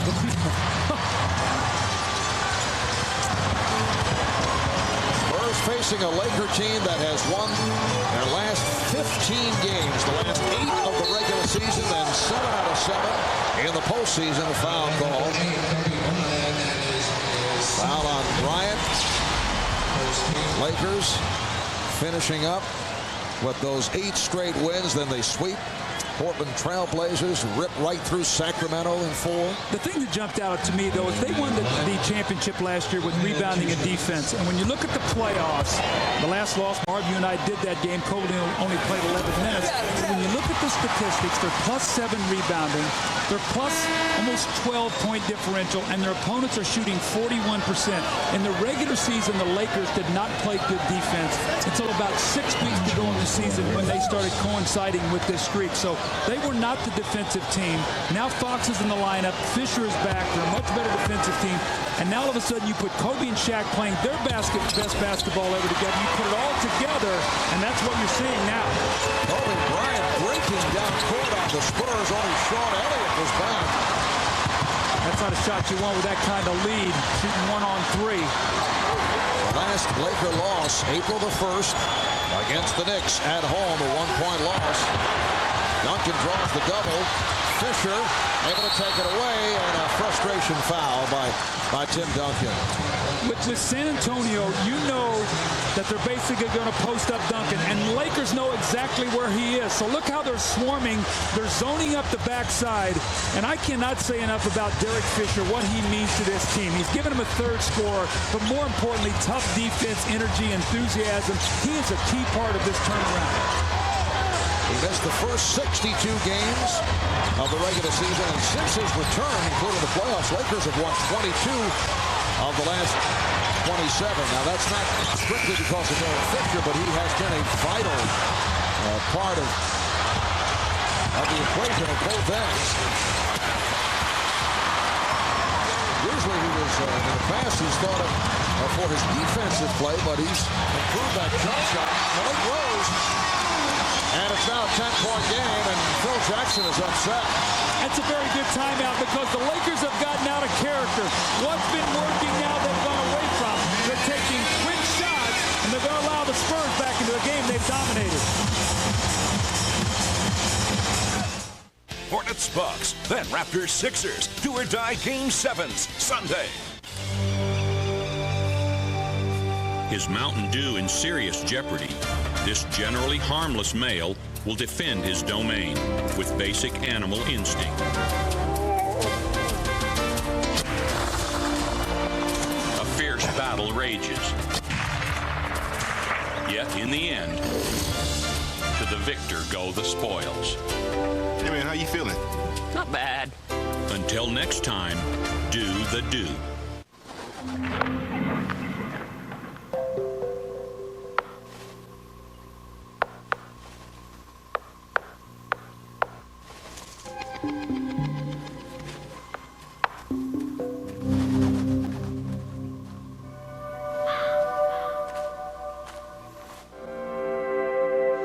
The next territory in security.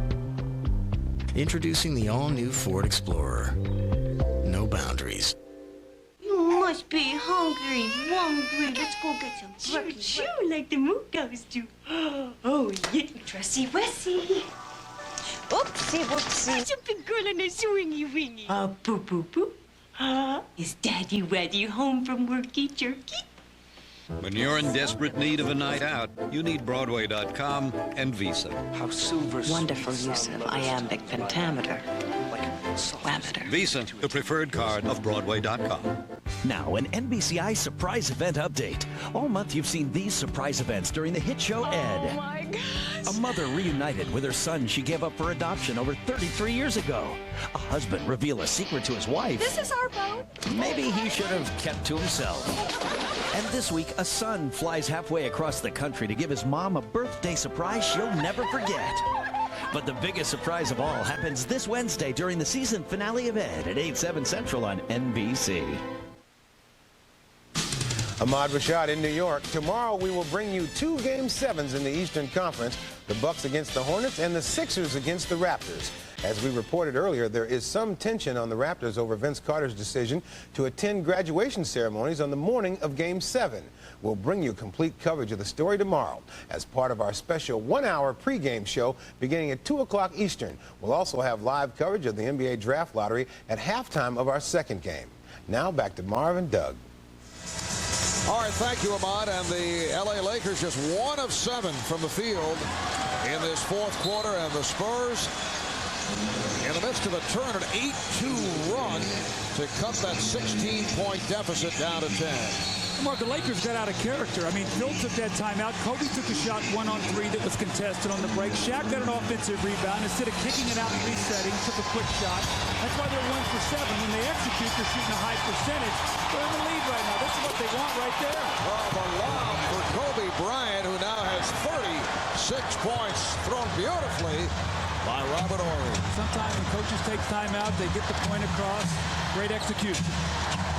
84-72, Lakers. Robinson, air ball.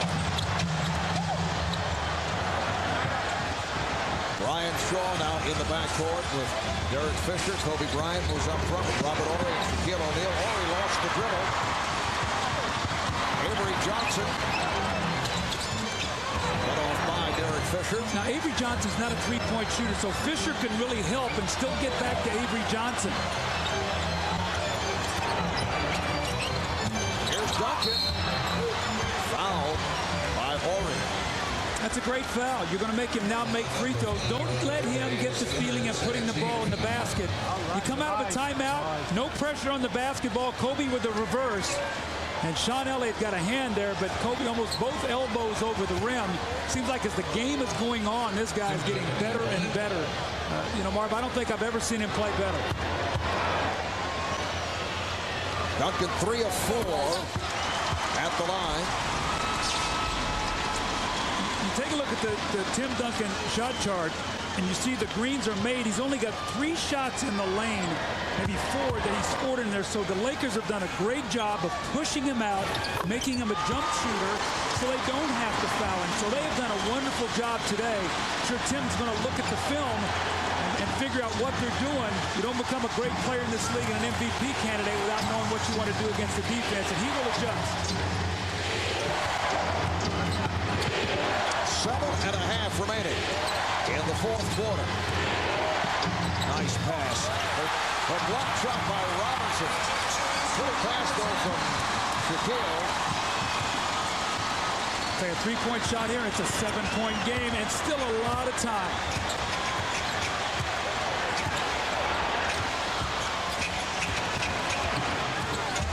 Shot clock down to 6. Robinson trying to squeeze his way. Not a good shot. And it's a jump ball. Robinson, Duncan, and O'Neal tying it up. Mark, is it just me, or do you feel like that San Antonio's had 2 or 3 occasions to really put the pressure on the Lakers, and they haven't been able to come up with that one big basket? Maybe just put some heat on them? I think this is, to this point, and as you say, there's a lot of time remaining with just under 7 to go, but one of the weaker performances for the Spurs here at home.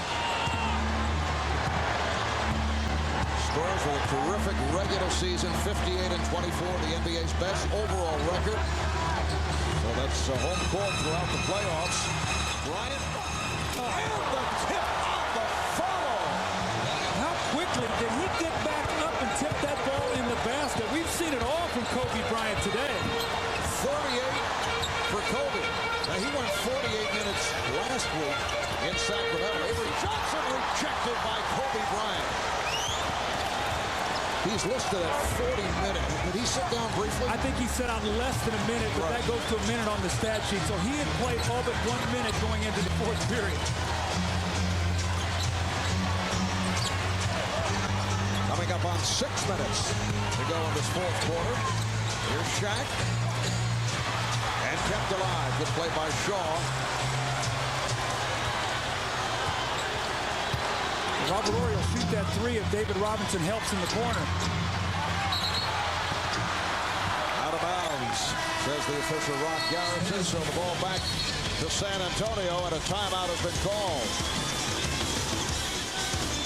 Well, Kobe Bryant, it's been one way or the other, either defense with a great shot block or his offense. You want to take a look at his offense? How about the second effort? Sean Elliott, great defense. He challenges the shot, but watch Kobe. His hand almost in the basket, the powerful finish. I don't think he's going to let his team lose today.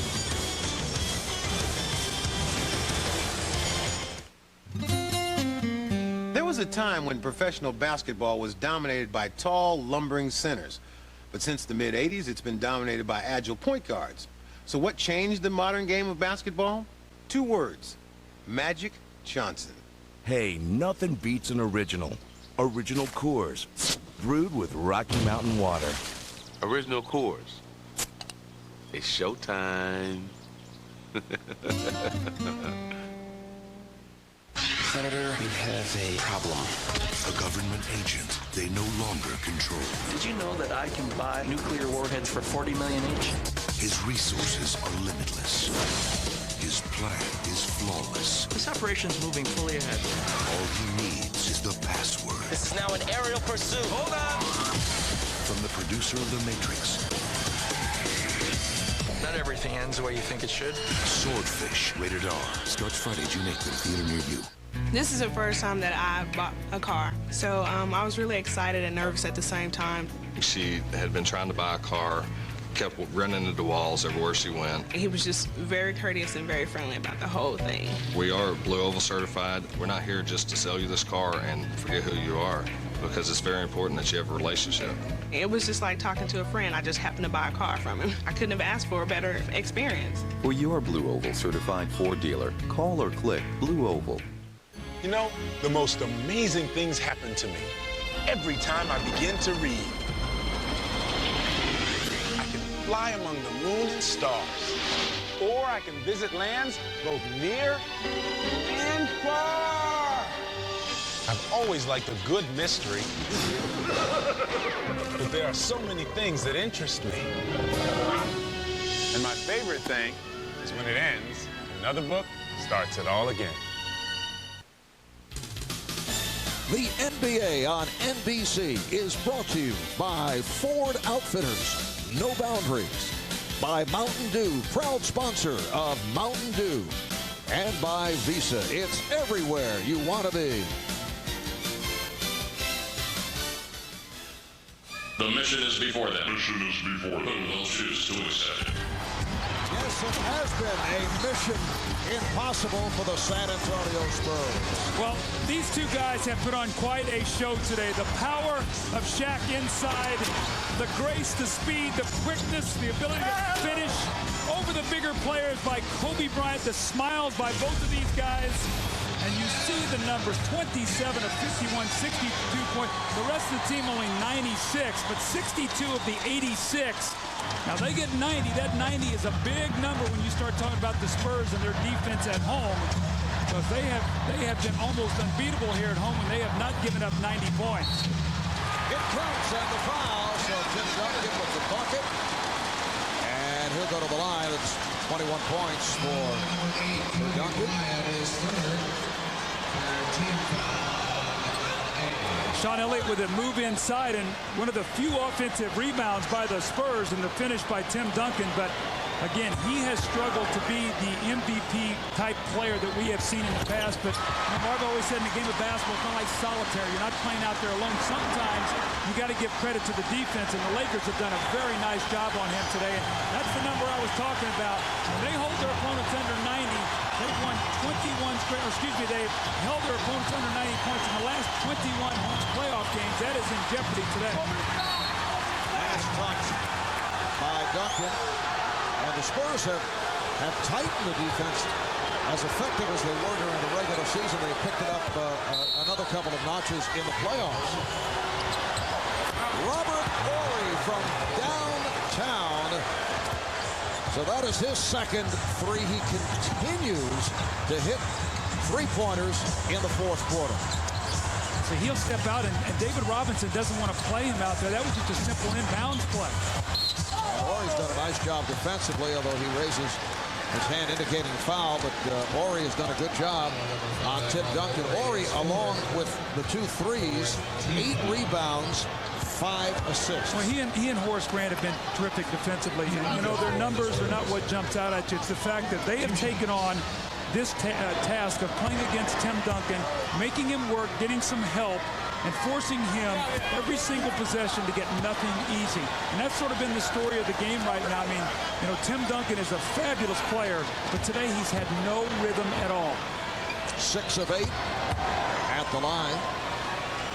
Yes, the numbers will look good. You can check out the box score tomorrow, but if you did not see the game, you would not realize it's not a normal night performance. Not those impact numbers that you would expect from him. 89-78, Lakers under 5 remaining in the fourth. Shaq. And Porter comes away with a loose ball. Here's Daniels with Bryant back. Blocking foul is called on Kobe. That's his 4th personal. Well, once again, when you get an opportunity to run, the Spurs are trying to get out and convert. Kobe gets back and takes the foul against Antonio Daniels, so he does not get the layup. Marv, here we are once again. It's an 11-point game. If Antonio Daniels can make these 2 free throws, you're talking about 9-point game, 4:41 to go. You've already talked about the Spurs 3-point shooting. That's 3 3-point shots, and you're right back there in the game. So this game is far from being over. Phil Jackson knows that, and he does not want his team to get sloppy. And Antonio Daniels 4-5 from the line, a 78% free throw shooter. Shaquille O'Neal 0 for 4 from the field in this fourth quarter, not taking his usual shots. He's going to the fadeaway on the baseline. And that's what the Spurs want. They've had really the big difference is they've done a nice job on Shaq. They've had no answers for Kobe. That's been the killer today. Nice pass. O'Neal finding Shaw. One of the most underrated passers in the NBA. If you will cut to the basket, he will find you. And again, remember, when Kobe did not play in here in one of the games, he had 7 guys in double figures and 1 against the Spurs in here in the regular season. And Duncan is fouled. Foul on Shaw. Okay, here's Brian Shaw right here. And watch him make this cut to the basket. And watch the defense. It's got to sink. Terry Porter just really gave up on the cut. And that was a play where you have to look at Terry Porter and say, look, you got to take that guy through the lane. There was no double team. You just didn't hustle through on that play. When you're trying to catch up, you cannot give up those kind of baskets. Tim Duncan has had the touch at the line. He's now 8 of 10. At the free throw line, as we mentioned earlier, 62% at the line in the playoffs, also during the regular season. 91-81, Lakers by 10. They've led by as many as 16 of this game one of the Western Conference Final. Horry for 3. Kept alive by Shaw. Lakers also have been on most of the loose balls. Well, they're just one step quicker, and those loose balls, extra shot. Now you're going to get a new 24-second shot clock. You get a score here, it's huge. Bryant penetrates. Kobe Bryant taking it to the rim. 40 points for Kobe, coming off the 48 last Sunday against Sacramento. Marv, now help me here. Were there whispers that they should trade this guy a couple months ago? Are you kidding me? This guy's 22 years old. Trade Kobe Bryant and Shaquille O'Neal? And reportedly, Kobe was so upset that he went in and asked to be traded, but it may have been in the midst of all the pot shots that were being taken. Oh, he was frustrated. I mean, this guy really took a lot this year, from his teammates, from his coach, and he just comes back fire. I mean, this guy is incredible. Look at Magic Johnson. You think he sees some great play? Mitch Kupchak is stunned. He's stunned. Magic said, I'm going to stretch my legs here. I haven't seen this in a long time. 43 for Kobe Bryant. Doing it from all angles. We're seeing the entire repertoire. First to the rim, and then from the perimeter, from way downtown, off the head fake over Antonio Daniels, and he's given the Lakers a 96-81 lead. Shaq's dad applauding Kobe. That was not the case earlier this season.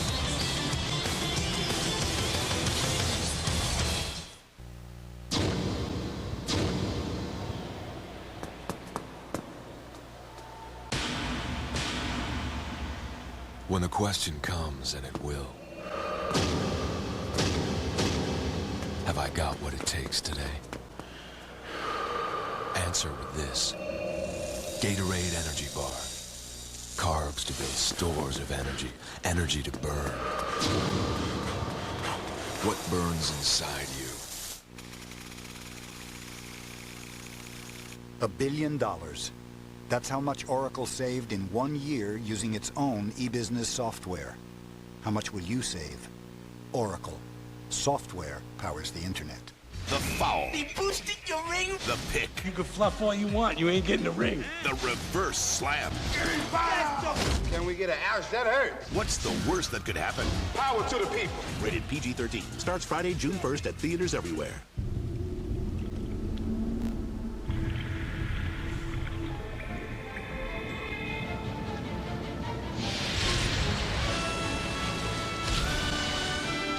The all-new 2002 Ford Explorer. Smoother, roomier, and more powerful. Even nature is singing its praises. The Ballpark.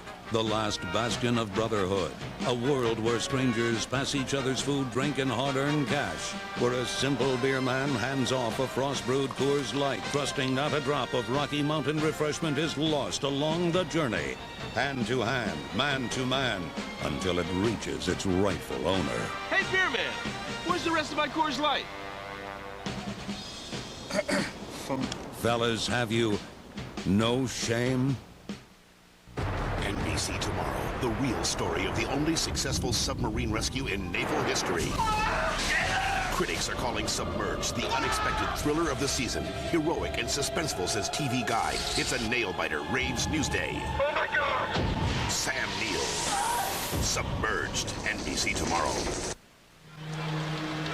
I'm just amazed at the greatness of some of these young athletes in the NBA. Now, we've seen Carter, we've seen Allen Iverson. Today, we're seeing Kobe Bryant go to work. This is the best defensive team in the league that he's playing against. Getting to the basket with speed and quickness, concentration, follow through, three-point plays. You look at his shot, Jarmo. Look at this. Look how many times he's got to the basket. Now, that's Duncan and Robinson back there, and he's been able to get it. That has been the entire difference in the game. They've done a pretty good job on Shaq. He only has 7 points in the second half. Kobe has been relentless. And Kobe by himself has outscored the Twin Towers of Robinson and Duncan 43 to 40 as Duncan is able to hit.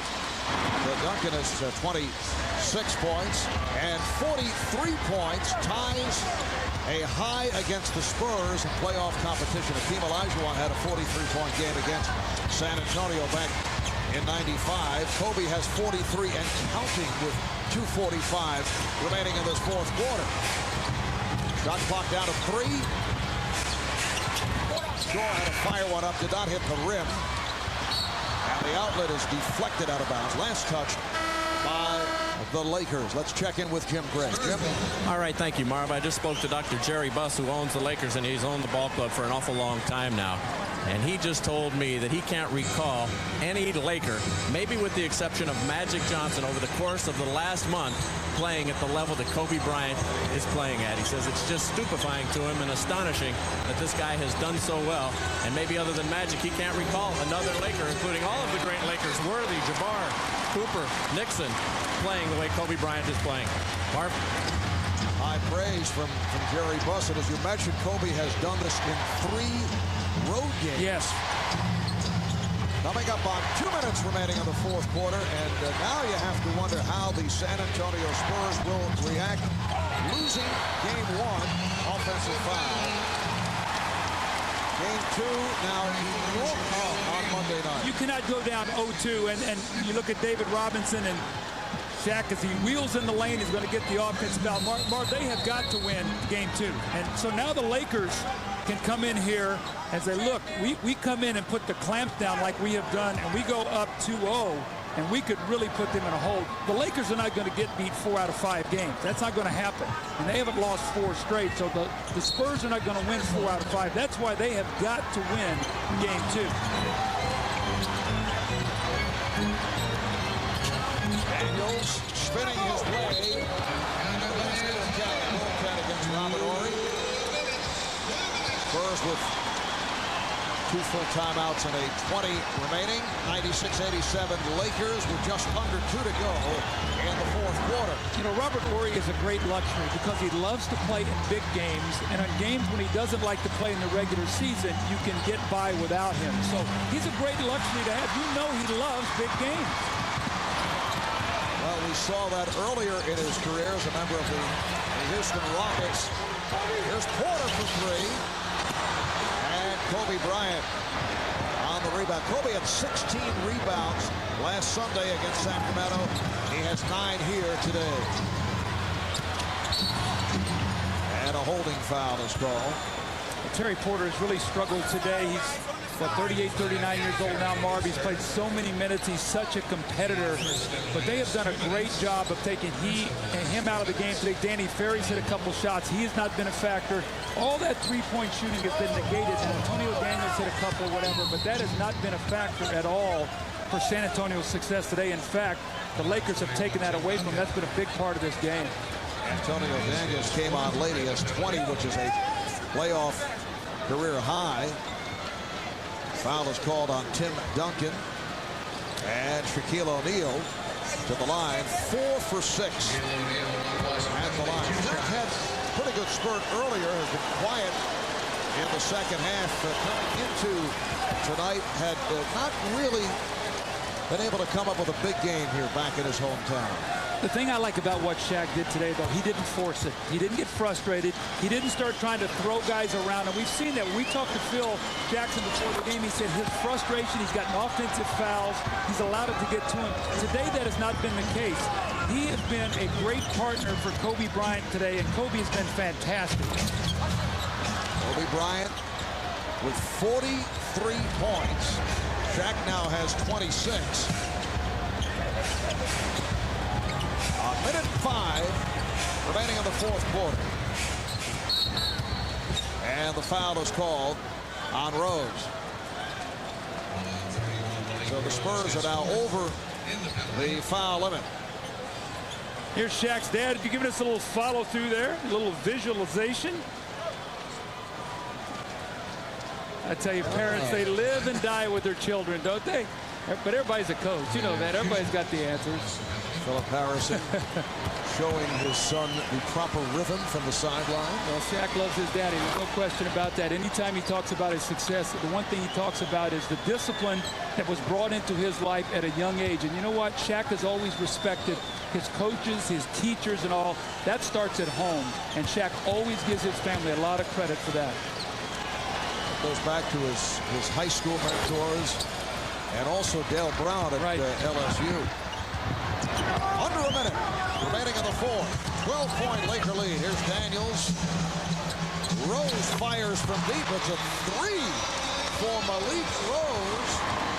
99-90 now, and the foul is given by Rose, so that will put Horry at the line because San Antonio is over the limit. Malik Rose hit only 3 from downtown during the regular season, 3 for 17. So Robert Horry will go to the foul line. Big day here on NBC tomorrow, starting at 2 Eastern, a special 1-hour pregame show. And then it will be Jamal Mashburn and those surprising Charlotte Hornets going up against the Bucks. 7th and deciding game, and then game 7. Vince Carter and the Raptors, Allen Iverson and the 76ers, and now controversy swirling around Vince Carter, who has decided that yes, he will attend the graduation ceremony at North Carolina and then charter his way to game 7 in Philadelphia, putting a bit of extra pressure on himself tomorrow. Timeout taken. We'll be right back.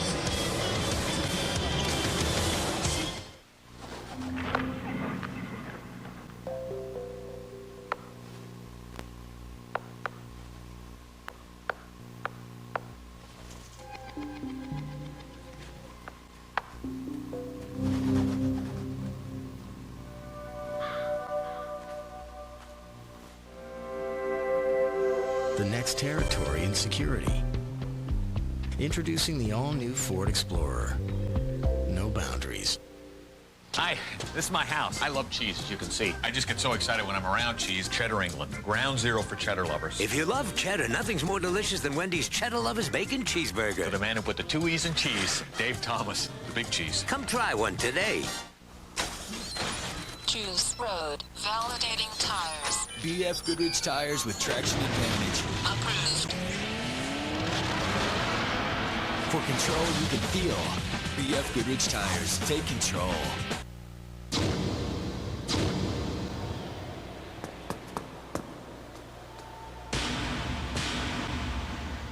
When the question comes, and it will, have I got what it takes today? Answer with this. Gatorade Energy Bar. Carbs to build stores of energy. Energy to burn. What burns inside you? Are you ready to experience the ultimate internet? Introducing Net Zero Platinum. Now you can have unlimited internet access to anywhere on the web with no persistent banner ads, even faster page loads. 24-hour customer support, and it's only $9.95. And that's less than half the cost of AOL. So now what are you waiting for? NetZero Platinum, the ultimate internet. Call 1-800-DEFENDER or visit netzero.net. Hi, I'm Chris Walken. I'm hosting the season finale of Saturday Night Live with musical guest Weezer. They're preparing scripts. I don't know why. NBC Monday, 8/7 Central. The Crocodile Hunter. Big Croc Diaries. The biggest, baddest predators he's faced. Followed by Weakest Link. NBC Monday. Coming up tonight here on NBC, Steven Seagal in Under Siege 2, Dark Territory. Tonight at 9, 8 Central on NBC. Doug, that might be the theme in Philadelphia for Game 7. Yes. Tomorrow. Well, it has not been for the Lakers here today. They have once again jumped out in a series, and since this team has won a championship, they have not trailed in a series. But how would you like to be the old man of this group at 28? Look at all these young players that have thrown up spectacular playoff numbers. When the pressure's at its highest, these young guys have been at their best. Kobe with 48 last week, 43 here. Today, Allen Iverson has had a 54, 52, a 45-point game. Vince Carter had 50 earlier in the series against the 76ers. Well, how about Baron Davis tomorrow for Charlotte's going to be on display against Ray Allen and Glenn Robinson. I mean, the list goes on, and I think that's why the commissioner is smiling, because these young guys with the bad teams, they're now in the playoffs. People are watching them and realizing just how great these young players really are. Foul given by Porter. Both teams are over the foul limit. Major question in the Milwaukee-Charlotte game. Can Sam Cassell do it again, playing with the bruised ribs? Had a playoff career high the other night to lead the Bucks in a magnificent game at the Coliseum in Charlotte. Crowd was unbelievable. Same in Milwaukee in the previous game when the Hornets were able to steal one. Well, that's the beauty of the playoffs, and it looks like you're on the edge, maybe eliminated. Milwaukee looked like they were on the ropes the other night, and they fought back, showed a lot of courage, got it back home. But you know what, Marv, you can't depend on being at home, even though it's a deciding game. I remember in '89, Atlanta had a home game against Milwaukee in a best-of-5. Milwaukee won. We beat Cleveland on the road. Two road teams broke through and moved on back-to-back on that particular day. That's the year Michael Jordan hit the big shot to beat Cleveland. Antonio Daniels blowing the layup. We're down to a half minute remaining in the fourth quarter. So the Lakers able to crack through on the road here against the best road team in the NBA. When you extend to the playoffs, San Antonio Spurs with a record of 38-8 at home. It's going to be interesting, all the stuff that's going to be in the newspapers now. As the Spurs, you have to be at home, and you have to read the papers as Shaq finishes off emphatically with the dunk. But now you've got to read the newspapers. You've got to hear all the chatter the next couple days, and the pressure is going to be on you to even this series at 1-1. Well, there's no question the Lakers reacting to the pressure of Game 1, to their first big test in this playoff run, as Shaq and Kobe outplay the Twin Tower combination of David Robinson and Tim Duncan. Shaquille O'Neal with 28 points. Kobe Bryant finishes with 45. Let's go over to Jim. All right, thank you very much, Marv. 45 points for Kobe Bryant today. Kobe, why were you so undaunted going in against those Twin Towers? I don't know. You know, it's good. We just kept trying to attack them, and we did a good job moving the ball, did a good job with our spacing, and we were able to come out with a tough win. Have you taken your game to a higher and different level the past month? I don't know. I think, where I've improved tremendously is making my teammates better. And I think, in turn, that has opened my individual game up so much, because now teams have to respect the threat of my teammates. Kobe, congratulations. We'll see you in Game 6. Thank you. All right, Shaq. They work all year for the home court advantage, the San Antonio Spurs. You guys come in and take it in Game 1. Can a game like this take away their spirit? Our mission was to come in here and try to get one or maybe two games. And we got the first game out of the way. And we're not going to let up. And then we're going to try to get the game on Monday night. And, hats off to my teammates. They played well. They played great defense. They shot the ball well. And we've been on a mission these last 15, 16 games, and hopefully we can get it done. Were you surprised at all the easy baskets that the Lakers got today? I wasn't surprised. They got a lot of shot blockers, a lot of jumpers on the team. Kobe did an excellent job of drawing and kicking. B-Shaw, D-Fish, Rick, they did a great job of spotting up, being ready to shoot. 16 straight. 8-0 in the playoffs. You ever think you're going to lose a game again? We're just, we're not even worried about winning or losing. We're just coming out, playing hard, playing aggressive, doing what we're supposed to do. And if we keep playing like this, then the outcome is usually we're going to win. I don't even think your dad will criticize you tonight. He was pretty happy. Congratulations. Yeah, every time I had a problem, I would look over at him. It felt like being in high school. He was there at all my high school games here in San Antonio. So thank you, Butchie. All right, Shaq. We'll see you later on in the series. Back to you, Marv. All right, thanks, Jim. So game one of this Western Conference Final Series decisively to the Los Angeles Lakers. A hug from Shaq's dad. As the Lakers defeat the Spurs 104-90. 16 in a row for the red-hot Los Angeles Lakers. The NBA playoffs on NBC continue tomorrow, 2 o'clock Eastern, 2 Game 7s in the East. Hornets and the Bucks, and then Vince Carter and the Raptors take on Allen Iverson and the Sixers. Coming up next, except in the West.